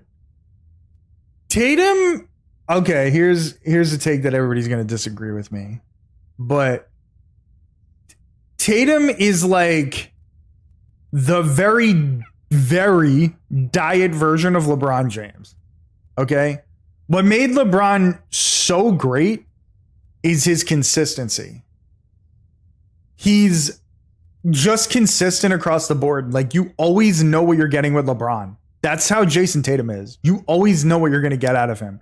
You're going to get like, you know, some sort of like LeBron is always what, 26, 8 and 8. Like, that's what you get out of him every game, or whatever the fuck his numbers were that he averaged for literally his entire career. That's like Tatum. Tatum is just consistent. Obviously, Tatum is nowhere near the player that LeBron is, but like that's like what it is. Wolf is the diet hickey. That's true. That's true. Gouda, baby. There's Celtics that are more overrated than Tatum. Tatum's resume at his age is insane. He's good at everything. Yeah, like Tatum is way better than Jaylen Brown. Jaylen Brown is super overrated. Tatum does shit when it matters. I think you mean he doesn't do shit. I'm assuming you mean like, and that is fairly true. That is true. Everything else says otherwise. How has Ant been in the Western Finals again? Yeah, Ant has been worse than Tatum in the conference finals than Tatum was than Tatum has been in the conference finals, to be honest. Reminder that the Sixers could have had Tatum, but took either Fultz. Well, no, that's even crazier. That's an even crazier story, Winter Soldier, because they traded. Didn't the Celtics trade the 1 pick to the Sixers because they knew that they were going to take Tatum and he was going to drop to 3 or 4? Isn't that's like even worse? That's so much worse. Like, they knew who they wanted at number 1. And they were like, well, the Sixers are the worst organization. They're too stupid to take this guy. And then I forget who had the 2 pick. And they were like, they're also too stupid to take this guy. So they traded back.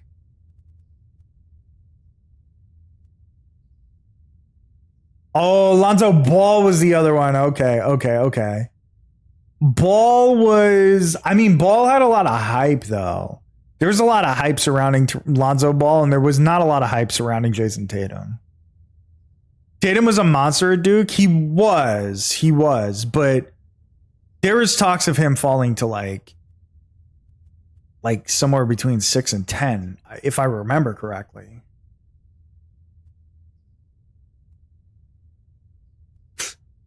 Those talks were stupid. I mean, I agree with you. I do agree that they're stupid, but that was what was going on at the time.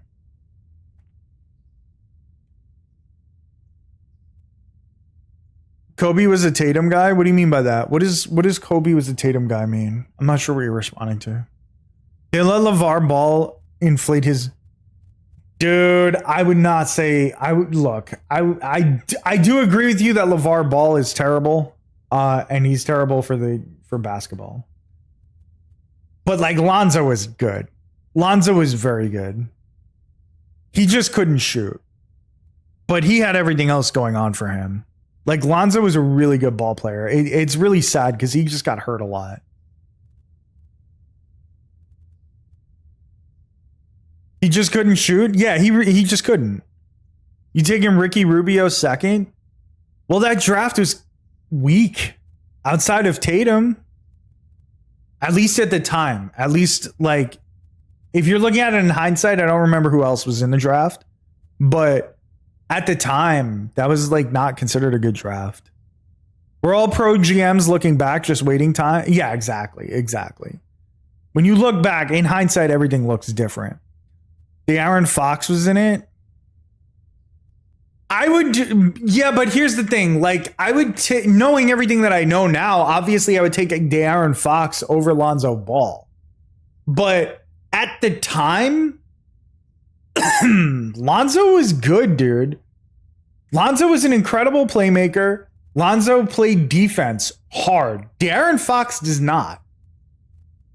I'm good at basketball. I just can't shoot either. Kobe came out talking about how great Tatum could be, and Tatum also said how much of his game was based on. Oh, okay. We knew Lonzo couldn't shoot. Yeah, but we also knew that Lonzo was willing to learn and work hard, and he could turn around his shot if his mechanics changed. And then that did happen. Like, people forget that Lonzo was actually a good shooter. At some point in time, Lonzo became a good shooter. We knew who he was. I mean, that's fair. But when the draft sucks like that, like, people get behind a guy like Lonzo. We didn't know what he was. It was Magic in love with him. That's fair also. The Lakers were in love with his story. That's true. Because he's from LA and all this bullshit. Boston played Philly and LA perfectly. Yeah. I agree, but you're talking about literally Rob Pelinka and fucking, who was Philly's GM at the time? Was it the fucking secret Twitter guy? Colangelo? That's why Boston is Boston right now? That's not the only reason. If you go beyond that pick, wasn't that the Nets pick? The Tatum pick? Wasn't that the Nets pick? Oh, it wasn't Pelinka? It was Colangelo? Yeah, I remember that was the time of Colangelo, because they fired Sam Hinkie,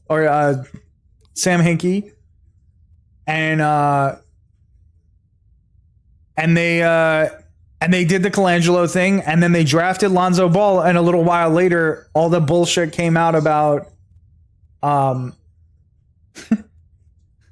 about all his Twitter accounts. I will never forget that. I remember exactly where I was when I found that shit out. Sam Hickey, no relation.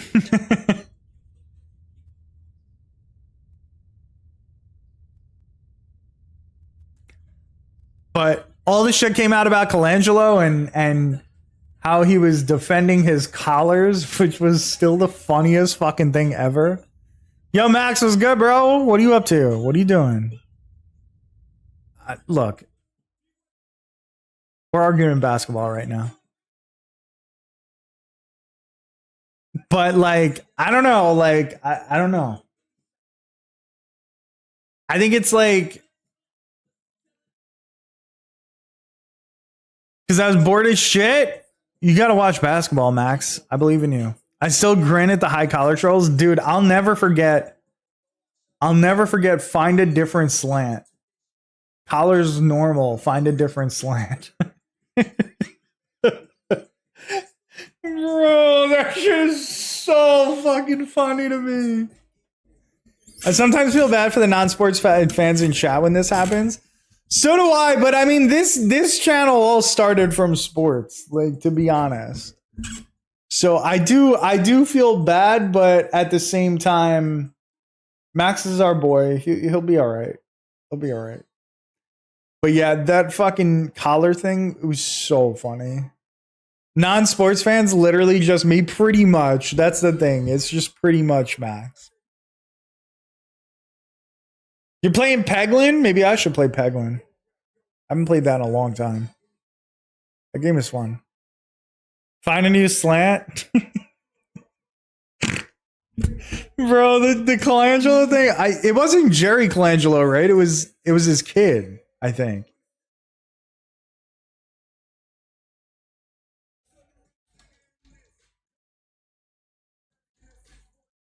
Brian, yeah.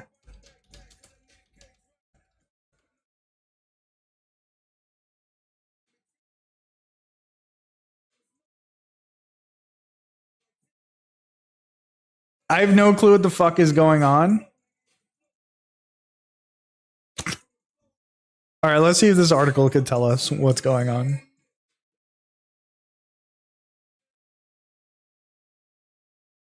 So Brian Colangelo, I'm gonna use this article to make sure that I get the details right. But Brian Colangelo, you're the only one with a clue when we talked about 100 humans versus bears. That's true. Can you explain this to me? Okay. All right. I'm going to try and explain this to you guys from kind of the start. The Sixers had hired a guy named Sam Hinkie, and they did this thing that they called the process. Okay. And basically what it was the Sam Hinkie, like the Sixers were fucking bad. They were a terrible team. So what Sam Hinkie wanted to do is he wanted to go ahead and basically sell off every asset the Sixers had so that they could gather up draft collateral. But they didn't have any real assets. So they were basically trading for a bunch of second round picks, and they were throwing games and they were losing on purpose so that they could get a better draft pick. Because in the draft, if you're not a sports fan, you in the draft, the worse you are, typically the higher draft pick you have. And if you have a higher draft pick, you're more likely to draft a kid from college or the G League that is going to be a future star or whatever. Okay, that's basically how the draft works. And so Hinkie was doing all this shit and basically throwing games for like 3 or 4 years. And he was trading off anything he could for any first round draft picks or second round draft picks. And the league didn't like that. Okay. So be bad equals good pick. Exactly. So they drafted 3 centers, those 3 centers and Markelle Fultz. They drafted a bunch of players that ended up not working out, except for Joel Embiid, who everybody hates, or at least in my opinion, everybody should hate him. But what happened was the league didn't like that Sam Hinkie was doing this and throwing games and blowing all these games. So after like, I think 3 years of them doing the process, the league basically forced the Sixers to fire Sam Hinkie, who everybody in Philadelphia loved because he was going to turn around the team and they wanted to see how the process would work out. And it was basically a 5-year plan for them to get these draft picks, get a really good team. And then at the end of the 5 years, all of a sudden they have a bunch of young players and they're going to be great. And Adam Silver, the commissioner of the NBA, was like, you can't just fucking throw games because now other teams are doing it and this is fucking bullshit. Nobody wants to do this. So they made the Sixers fire Sam Hinkie, and Adam Silver put Brian Colangelo in charge of the Sixers in order to take over the team and do things the right way by the NBA and turn the Sixers around, prove that the Sixers could be turned around without losing games. Spoiler alert, they couldn't. Anyway, so Brian Colangelo takes over the team. He's the president or the GM or something like that. And all of a sudden, and everybody in the world, everybody in Philadelphia hates this fucking guy because he represents everything that they don't want. He's the corporate snob that's coming in and thinks he's going to turn things around, and he's not really going to turn shit around. Okay. And Sam Hinkie was actually turning things around, and he was doing things that other GMs weren't willing to do. And he was like a stat guy, and he was like this guy that they thought was a super genius that was going to like build up the team from scratch and blow them up and grow the team, and they would be contenders and champions for years and years until he was forced out. Yeah, so everyone hates Colangelo. And so like 2 years into his reign, all of a sudden, a report came out that Brian Colangelo actually had secret Twitter accounts. He had like a dozen secret Twitter accounts of like random people, like older women, younger women. He was an older guy. He was a teenager. He was whatever. And he was arguing with people that would say anything bad about him on Twitter. Okay. Yeah. He was a puppet put in but in South America, but everyone hates that guy. So they have a coup and suddenly it's authoritarianism. Not quite, but kind of hysterically. It's kind of just super funny. Because all of a fucking sudden, people find out about everyone doesn't do that on Twitter. Well, if you do it on Twitter, don't get caught because it's super fucking embarrassing. Because he was arguing with all these random people, not about the team, not about whatever. He was literally arguing about himself and like pretending to be other people. I'm going to see if I can find some of this shit.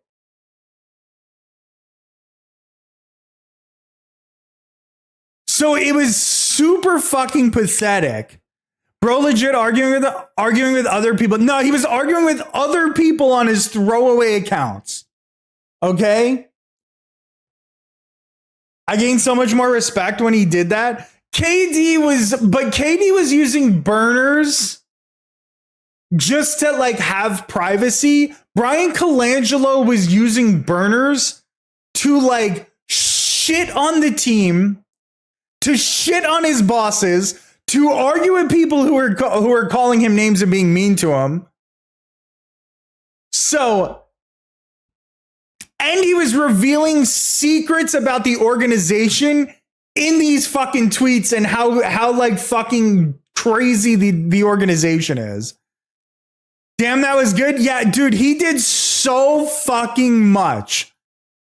He did so fucking much that was insane. I totally, like, I forget exactly what he said all the time, but because it was 7 years ago, but so this random guy says, you are so wrong about this. BC has a terrible track record with handling injuries and forced Fultz into playing hurt. Fultz was dealing with pain. If he just changed his shot, he would be more open. He would have been more open to taking jumpers in the limited time he's played. Doesn't want to feel pain.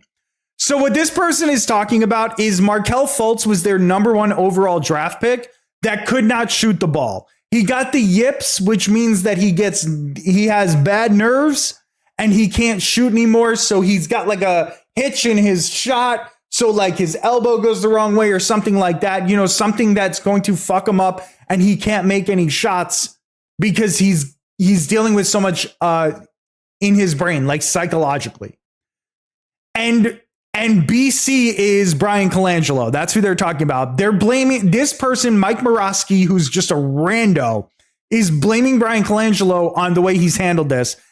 And this burner account goes, nope, the so-called mentor tried to force him to change the shot. Tapes have surfaced of the guy making Markelle shooting while sitting on a chair, while on his back on the floor, etc. The guy denies it as he doesn't want to say why was forced out of the kid's life. Why nobody reports this? So I don't really even know what that means, who the mentor is, because it was 8 years ago or 7 years ago. But he was basically revealing trade secrets of the team to a random guy in a random argument on Twitter. Okay? It's just Psychologically or neurologically? No, like psychologically. Like psychologically. It wasn't a neurological thing. It was like Markelle Fultz was so nervous because of all the pressure that he just couldn't shoot anymore. It happens to like pitchers. It happens to baseball players where they can't throw a ball anymore. They can practice and throw like perfectly. They're totally fine. But then you get them in a game situation with the crowd and with the umpires and with the other teams and whatever. They can't throw the ball straight. It happens to me before sex. I get it. Building myself a better team than Colangelo. Get out the band hammer. Time for a timeout. Wait, who's getting timed out? Oh, fuck Legos. Fuck Jason Tatum and fuck the Celtics. That's fair. That's fair. So then their only star from this whole fucking thing is Joel Embiid. So this guy is secretly talking shit about Embiid on Twitter. So this drunk Sixers fan says, early season take, I'm warming on TLC and cooling on Dario. Then Brian Colangelo in his burner account said, love Rocco, who was Robert Covington. And then he said, that one's obvious.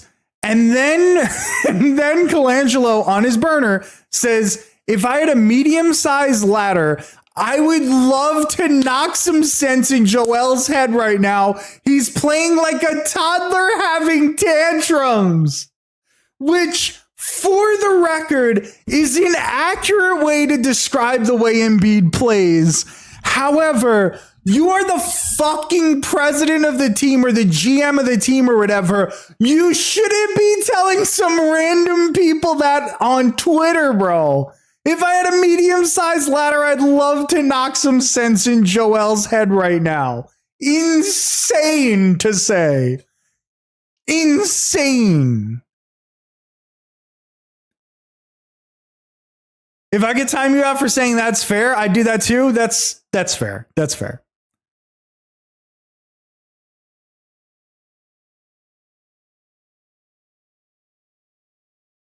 Hold on.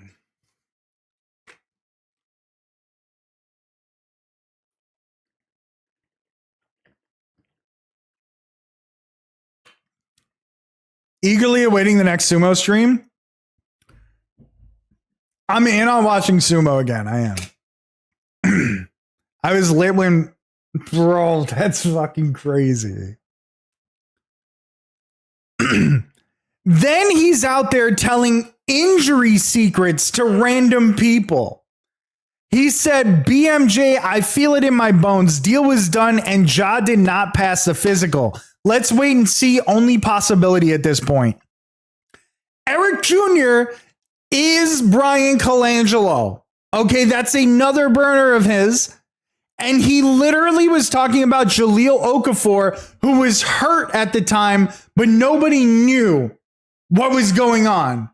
He didn't pass a physical. And he's out there spreading that secret on random fucking Twitter accounts.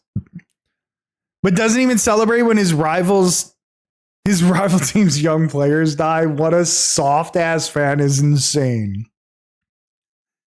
He went on nonstop rants about fucking who was it? Masai Ujiri, who was the GM of the Raptors at the time, and he was sitting there talking so much shit about him. He's counting his 30 plus millions he got this summer. He is busy. You were re-signed for 30 million this summer. So yes, please Masai, do something. But they re-signed Ujiri for $30 million. So why worry? They are falling apart because nothing was done to make them a better team, coasting by on trust fund money. This is him talking about another guy in his same position on a different team. And then he talks about himself. You're also right on the Colangelo thing. Ujiri was supposed to be the game changer. Instead, he has been a trust fund baby. He's lived off what was let here, and those players got old while he was evaluating. Shouldn't he be done at evaluating and pondering after 5 years? Any other president and GM would be torched. No Lowry too old. Masai should have had the guts to do it last summer. Instead, he kept on making lateral moves. It's been 5 years since he took over, and the promises he made back then never became reality. And still, the axe will fall on Casey and Masai. Will keep on walking on water. Unreal. He's shitting on Masai Ujiri for not agreeing to a trade that he wanted. A trade that no one fucking even heard about. Did he tweet that before the ring? I believe this was before the ring, yes. Didn't pass a physical seems like code for something else, to be honest. No. I mean, we know the information. We know the information now. Jaleel Okafor did not pass his physical. It turns out he had a lot of different things going on with him. Like he's actually not like talking in code. Masai is untouchable. He's a master of self-promoting, and he made himself into a cultural icon. He will never be held responsible to not living up to all the promises he made to the Raptors fans. Any other GM would be torched. Let me tell you something. Masai was consistently considered one of the best GMs in the league at this time. I would still say he was, but I don't even know if he is anywhere, to be honest. But Masai was so good, especially back then. He made so many different moves. He took Toronto from being a basement team to actually doing something, and Colangelo could not hold his fucking jockstrap. Okafor was held together by duct tape and honey packs. Yes.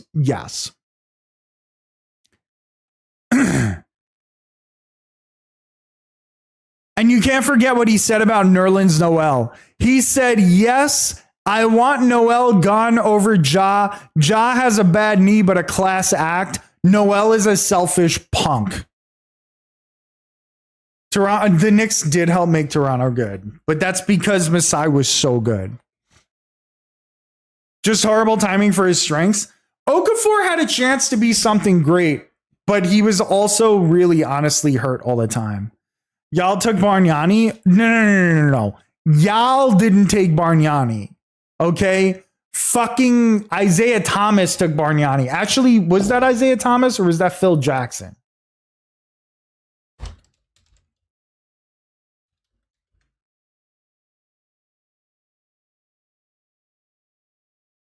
Oh, sorry. That was Glenn Grunwald. It's hard to keep up with what GMs made what moves, because all the Knicks GMs were fucking awful. Have you seen the Bargnani Since You've Been Gone music video? Yes. You sent it to me, I think. Brunson?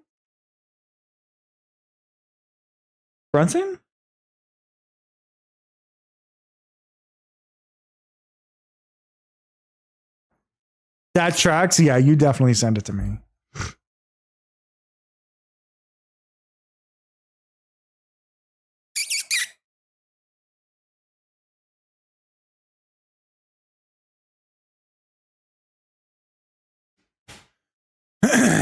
This does not have enough information about. This doesn't have enough information about everything that Colangelo did and said, but it was nonstop. There had to have been a million fucking tweets that Colangelo wrote, and he was arguing with people. People were talking about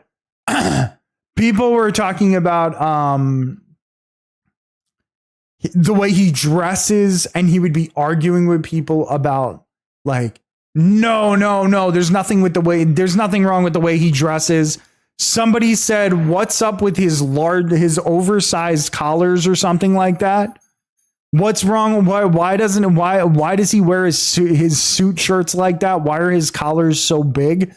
And he went at the person and said, collars normal, find a different slant. I'll never forget that one. Brunson, what's up, buddy? Come here. Come here, buddy.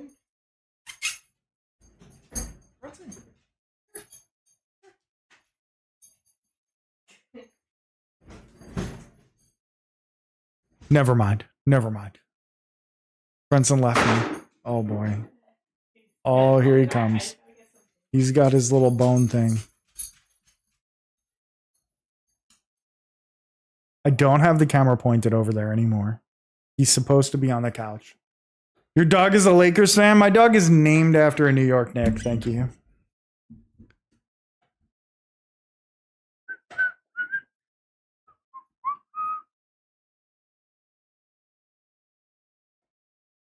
Unfortunately, the Brunson cam is not pointed over there. I thought you just really liked chemistry. I do. He is the Brunson burner. Isn't it Bunsen burner? Bleemer didn't follow anything you just said, but she heard dog and now she's back. Hey, there's nothing wrong with that. Brunson, come here, bud.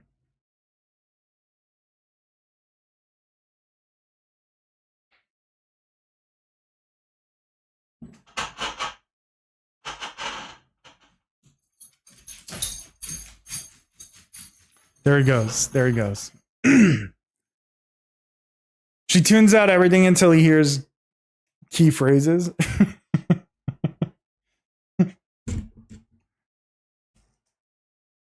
She hears, my bad.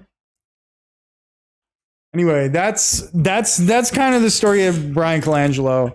It was just an absolutely insane thing that I spent an entire day of work reading up on all of this because all this information was coming through left and right. All of it was happening, and I just couldn't not watch it. It was insane. Just gonna ignore you in the moment and understand it'll pass quickly and not worth the time. That's crazy. I heard some things about Philly and nobody wants someone.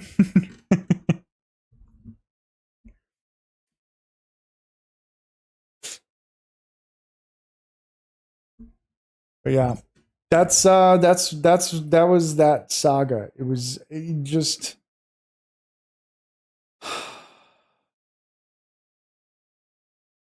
that deserves a video, to be honest. I have to go gather all the facts and post that as a video. That deserves it. Nobody wants Aaron Rodgers either, but here you are. I mean, I'm sure she didn't endorse for that move. If you don't know, I got a sports channel. Subscribe to the sports channel. Go check it out, please.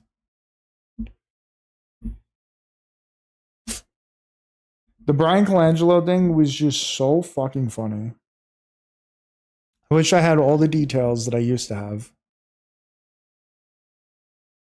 And I don't want to talk about A-Rod. I hate A-Rod. Oh, wait. Both of them. Either one of them. The Rodgers move is perfect for Bleemer. I'm going to do ayahuasca and with Aaron Rodgers when he comes here. Did you spell that right? That's impressive. Maybe they'll finally be bad enough to get Tomlin fired. That's literally what my family's hoping for.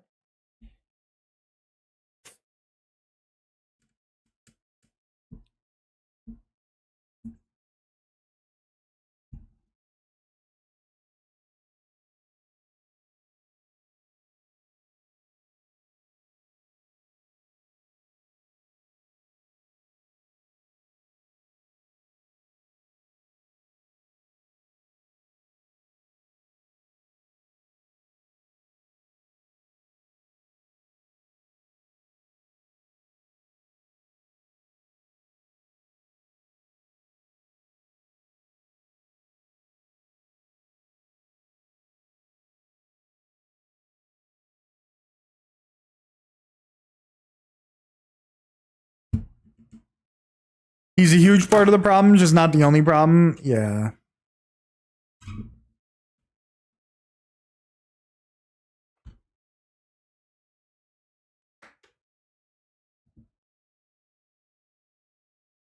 I think he's a good coach. He's probably a good coach, but they probably need They need different voices in the locker room. He's been there for how long? Like 15 years or something?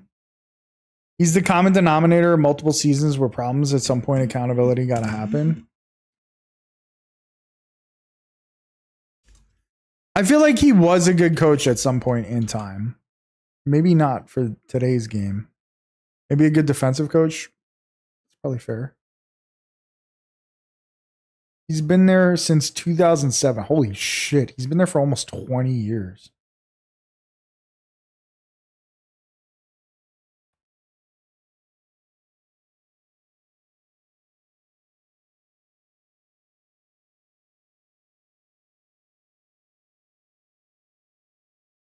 The league style, play style is passed him by and he has no clue how to adapt. I believe that. 100%.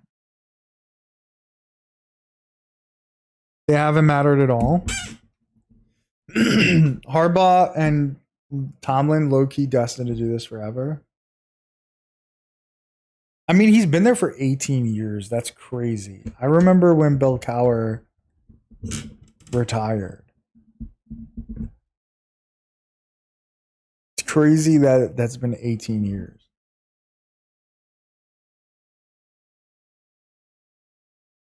Bring back Bill Cowher.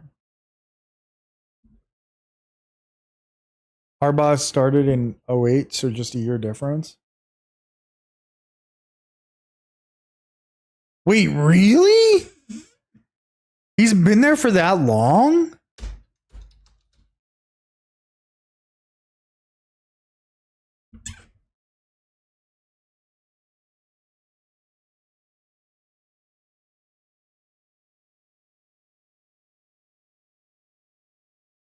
Wow. 2 games against each other for almost 2 decades. I'll say it's impressive. It's impressive that that either one of them could keep their job for that long.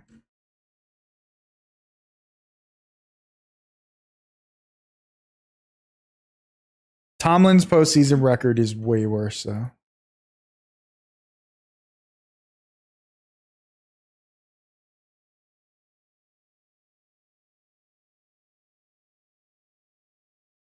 Bill wasn't great either. Is that true?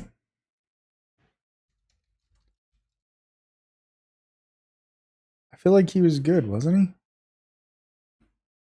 he? He was pretty nice.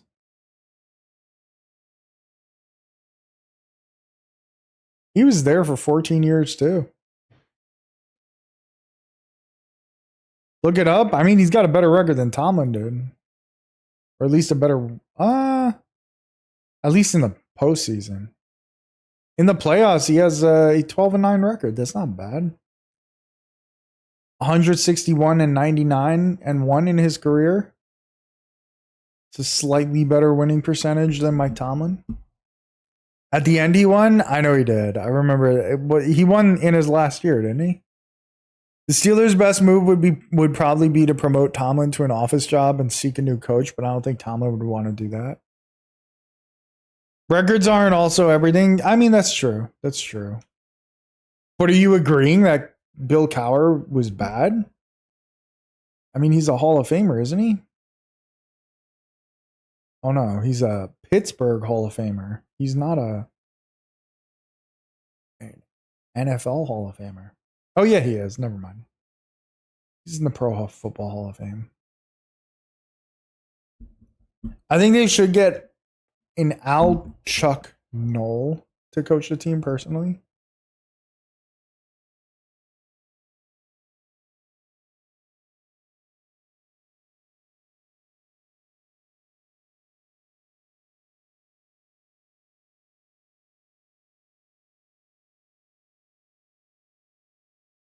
Oh, AI. Oh, AI. I thought he was trying to, dude, I was sitting there. I thought he was trying to get me to say something like the Wendy's thing. Like Wendy's nuts in your slap your face or whatever. I thought he was, and I was trying to figure out like, what did I just say? Like, that doesn't sound like anything. What is that supposed to sound like? People don't remember the Stewart and O'Donnell years either.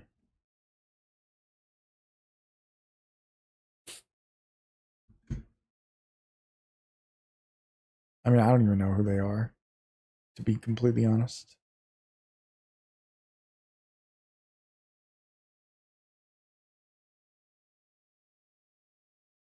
Oh, Cordell Stewart.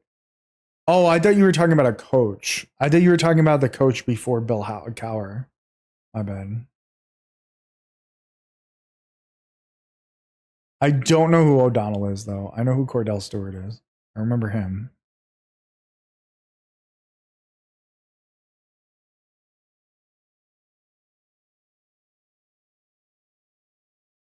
Stewart and O'Donnell's QBs. I'm going to miss Steelers Russ. Yeah, well, you're going to have Giants Russ to talk about, which will be great. Neil O'Donnell? I don't even know who that is, to be honest.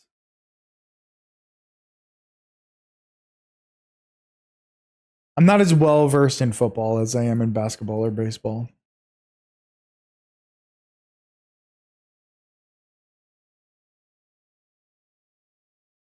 Russ went to the Giants? He did. He did.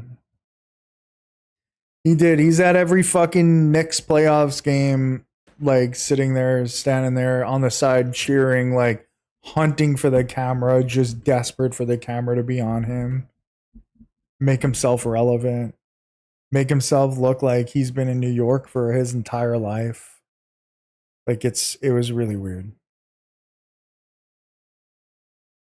It was really I mean, like on the one hand, I do appreciate like, oh, okay, you're coming to Knicks games, like that's cool.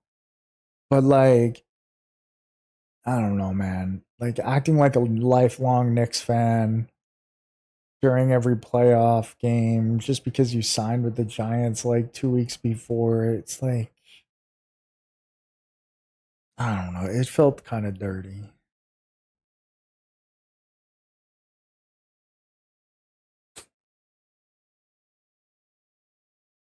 Neil O'Donnell is best known for throwing a Super Bowl to the Cowboys. Oh, he was the QB back then. I remember watching those Super Bowls or that Super Bowl with the Steelers and the Cowboys. That was I think that was the first Super Bowl I ever watched.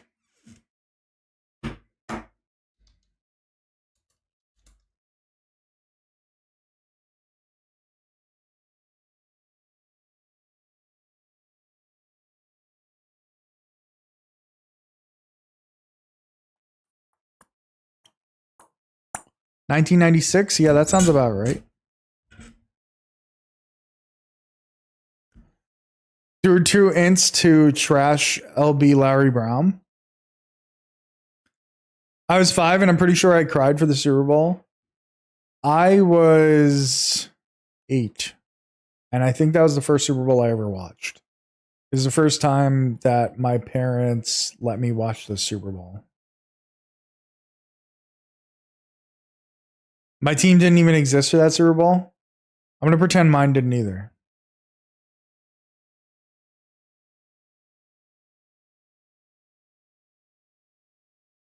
She still has a sweatshirt from the Super Bowl? That's crazy. That's crazy. Yeah, that was the very first Super Bowl that I ever watched. I was 8 years old. Actually, would I have been? I was 7, I guess. Actually, I was 7. I just turned 7. It was actually your dad's. That's awesome.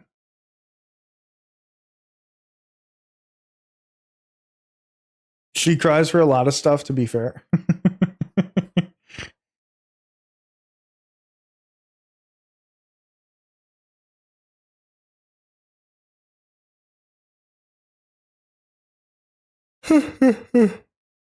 Not shocked. I saw her Mistborn reaction.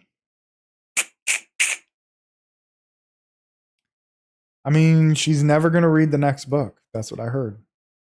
That's what I heard. Neil O'Donnell was when I started hating the NFL. Favre then saved me for a bit, and then they let him get wrecked in Minnesota, and I was done. Man, Favre. What a far fall for Favre, huh?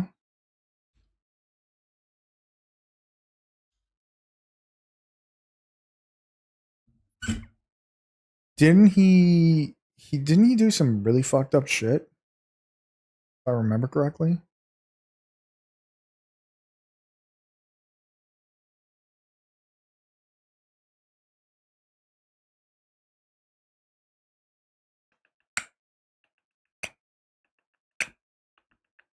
He's still my number one quarterback. The dick pics or the robbing charities? I did not know about the charities thing. I was referring to the dick pics. I was trying to look it up what it was because okay, it appears that it was at least not underage girls that he was sending dick pics to at least. So that's nice for him, I guess. His dick small as fuck. But did the pictures actually leak? It was to a media member. Yeah, I'm reading it right now. I'm not looking at it. I was gonna say I'm looking at it right now, but I'm not looking at his dick right now. I'm just reading the Wikipedia article. You didn't look the pics up? No, I do not think so. It's pride.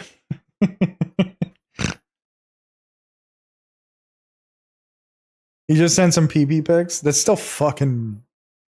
Still, sending that without consent is sexual harassment, to be fair. I actually started the third today to finish off the 2 hours I had left this period.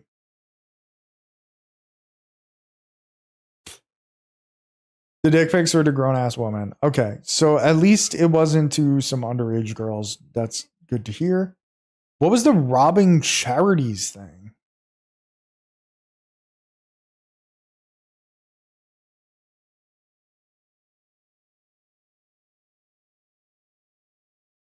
I don't see that here. In terms of shit that NFL moments do, NFL players do, yeah, that's fair. That's fair. PP pics to adult women is pretty tame. One game with everything on the line, I take Prime Favre. I don't know, is that really a good idea? Oh, the Mississippi Welfare Fund scandal. Okay, so I just have to scroll down a little further. Okay, I see. In 2020, Favre's involvement with the development and promotion of a concussion treatment drug, Prevacol, by the Prevacus Corporation came under scrutiny. The nonprofit Mississippi Community Education Center received $2.5 in federal grant funds diverted from, as well as $10 million. Mississippi State has termed this scheme the largest public embezzlement. Oh, I think I do remember this. Because this was pretty recent. This was 2020. I do remember that. That's right. I'm taking Big Ben is hurt against the Ravens, and here's Charlie Batch, that motherfucker. I feel like Prime Favre, like I can get why you would say that, but at the same time, didn't he throw a lot of interceptions? What the fuck are you reading? This is the Wikipedia about things that Favre has done. The Wikipedia page. Come here. Run soon. Come here, pal.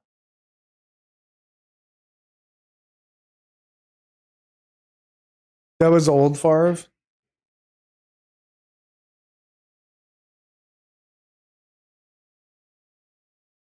I actually had a Brett Favre autograph when I was a kid. I sent letters out to a bunch of athletes at the time. I don't know. I got from like some Scholastic book fair. I got some book about athletes, and in it they had addresses to like PO boxes for each athlete. And I sent letters out to a bunch of them, and he actually wrote me a letter back and signed it. I think my dad probably still has that somewhere. But everything on the line, you got to take Brady or Prime Aaron Rodgers. I think if your life is on the line, you got to take Brady, unfortunately, as much as I hate the man. Charlie Batch does so much charity shit in Pittsburgh, he could do whatever he wants here and no one would make a peep about it.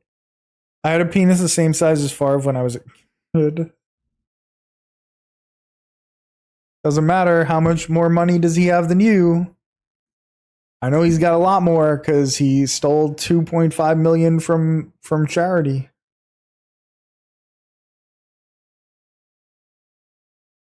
Did he send you any pics of the letter? It okay. I know you're making dick pic jokes, but thankfully no. But I was probably like 8. I was probably like 10 years old or 8 years old or something. And he sent, it was like an actual picture of him autographed. It was pretty cool of him. Probably less. The government ain't about to take all mine.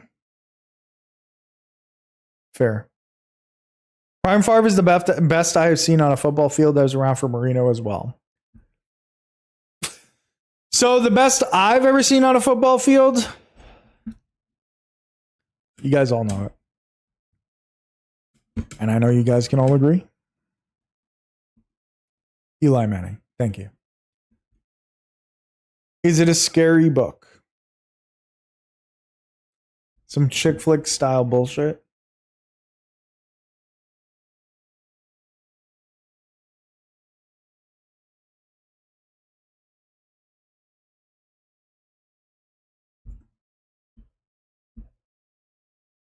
Belcher. What about Christian Ponder?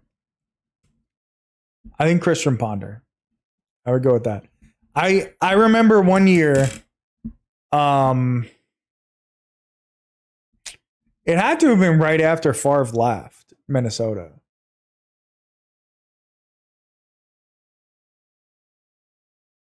He didn't off himself at the stadium. Okay. I did not know Belcher did that.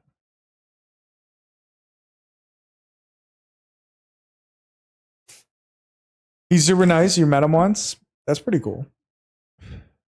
I had a friend that swore up and down that Christian Ponder, it was the year of Ponder. He believed that it was the year of Ponder and that he was going to be the next big thing in football, Christian Ponder. And let me tell you, it did not work. It did not work. When you worked at GNC, that's actually pretty cool. I don't care about personal stuff in this assessment. It's still all football to me. So like I can get behind that thought process. But at the same time, for me, it's just like I just have a really hard time separating the person from the sport a lot of times. Like I can somewhat, but it's also like I feel like it's important to have those conversations because like I don't know.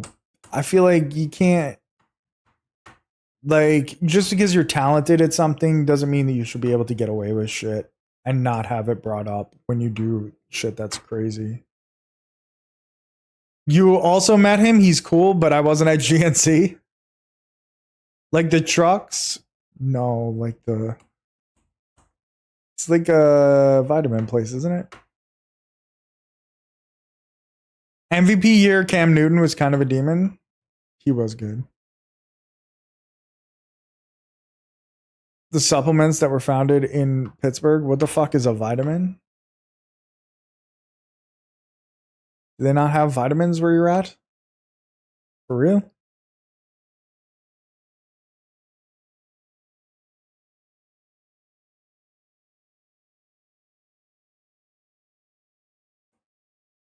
How's that possible? This is some hippie bullshit, isn't it? Oh, brother. There's no shot. There's no shot you don't know what a vitamin is. That's crazy.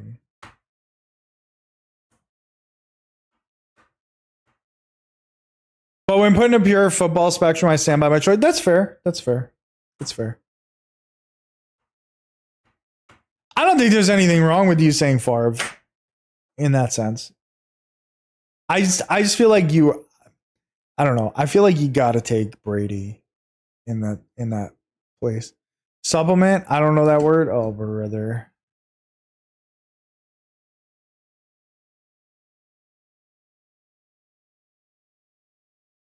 He lives in the boonies. That's true.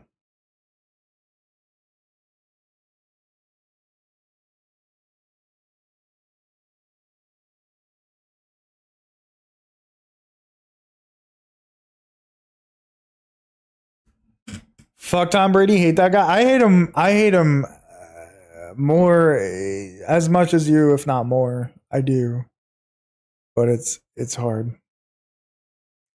S tier line and a mid quarterback. Yeah, that's true too.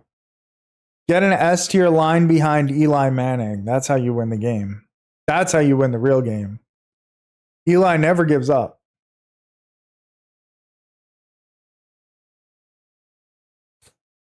Dink and dunk and in a constant controlled environment. That's ridiculous. That's I guess that's fair.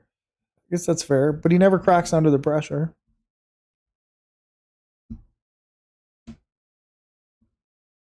Give me an S tier line and give me Eli Manning.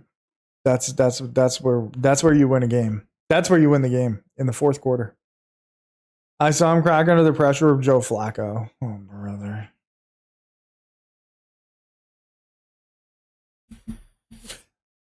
Flacco's underrated, okay? Flacco's underrated. Eli, third best Manning? No. No. First best Manning. Peyton, most overrated Manning. Archie, worst Manning. Yet still beat Brady twice. Flacco walked into New England, whipped his dick out. Brady cries. We went on to Denver. Throw Brady behind the Steelers O-line and let's see how good he is. Okay. Fine. The real truth is Tim Tebow. Tim Tebow is your guy. Where Justin Tucker went balls deep in the Broncos after he did the same to.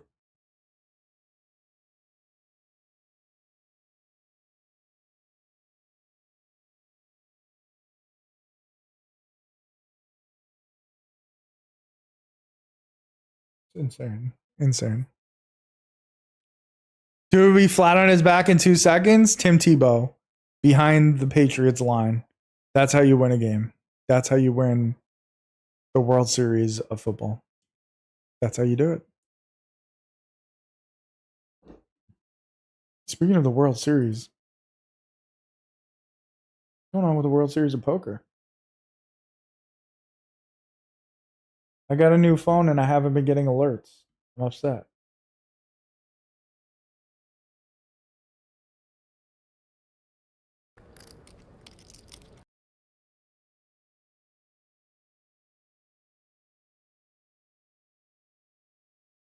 Praise God. Maybe Tebow should have been avoided. That's fucking crazy.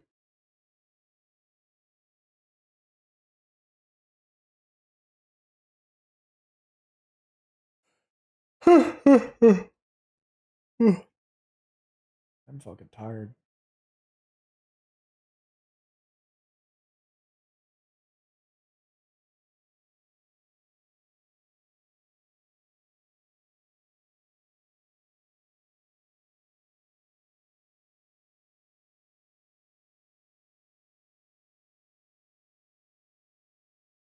Another shitty Android full of bloatware.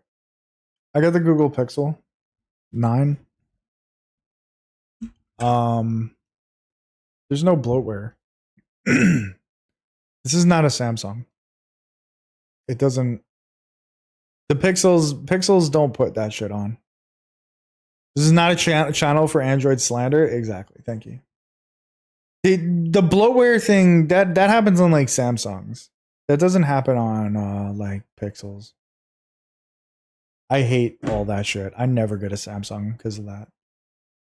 They were about how she chose.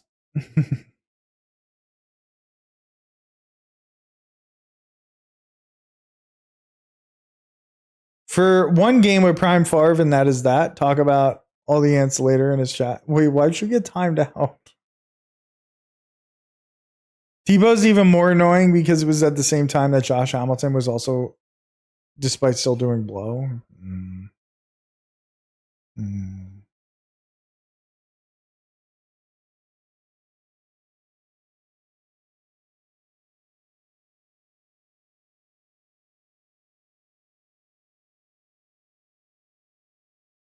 So at this bracelet event, number 38, bracelet event number 38, 100K buy-in, no limit hold'em high roller. It's down to 2 players. I don't know either one of them. Aram Oganyan I don't know if I'm pronouncing that right. Joao Vlera. I don't know if I'm pronouncing that right. Probably not. But Andrew Lichtenberger and Isaac Haxton were both at this table, which is crazy. They're both not there anymore.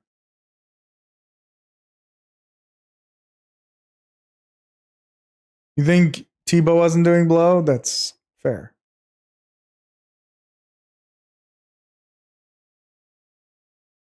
Assholes. Okay, I know it was him. Listen, I'm not gonna snitch, but I think you know who that was.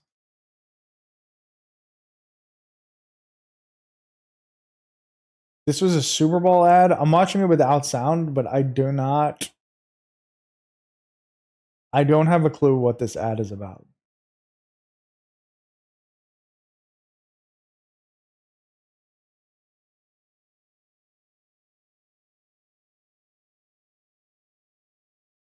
Focusonthefamily.com. Brother, why did you send this? I never saw that ad in my life. I've never seen that either. Okay, listen to me. I don't hate on Favre because never meet your heroes. I'll leave it at that. I agree with that. I got deep cuts this week. You do. You have the deepest of cuts, and the point where I have no idea what that is.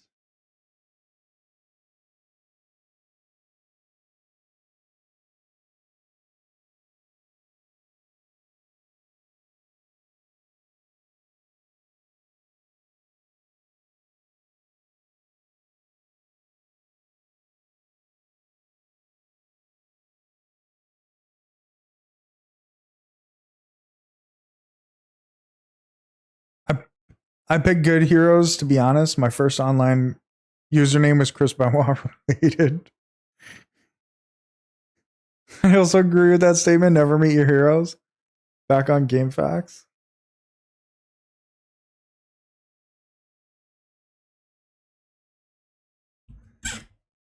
I used to also love Chris Benoit.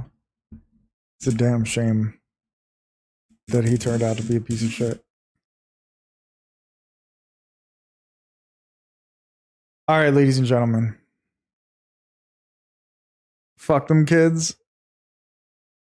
I would never say that. I'm not endorsing anything Chris Benoit at all.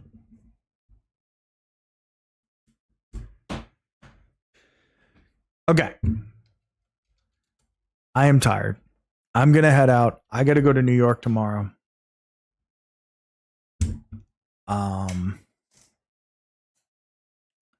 Even for you, we are going to raid somebody who's not even there. Okay. We're going to raid somebody who's asleep. Actually, this is stupid. I'm not going to do that. Actually, yeah, we are, because I don't know who else to raid. Let's go raid our boy Crawdaddy Plays. It's a subathon. He is asleep. I appreciate you guys chilling. I appreciate you guys hanging out. Let's go show my man Cross some love, even though all of you are going to leave immediately. But I appreciate you guys hanging out. I really do. I'll be back on Monday. Okay, you guys have a great weekend. If you're not part of the Discord, join the Discord. Join the Discord. You get to talk. We get to hang out. We get to chill. I'm going to be posting some more Nine Kings videos on YouTube this weekend. I'm going to try and post some sports shit as well. You guys enjoy yourselves. I appreciate you all chilling. I appreciate you all hanging out. Enjoy your weekend. I will catch you on Monday, 10 p.m. Eastern time. Have a lovely, lovely evening. And again, enjoy your weekend. Good night, everyone.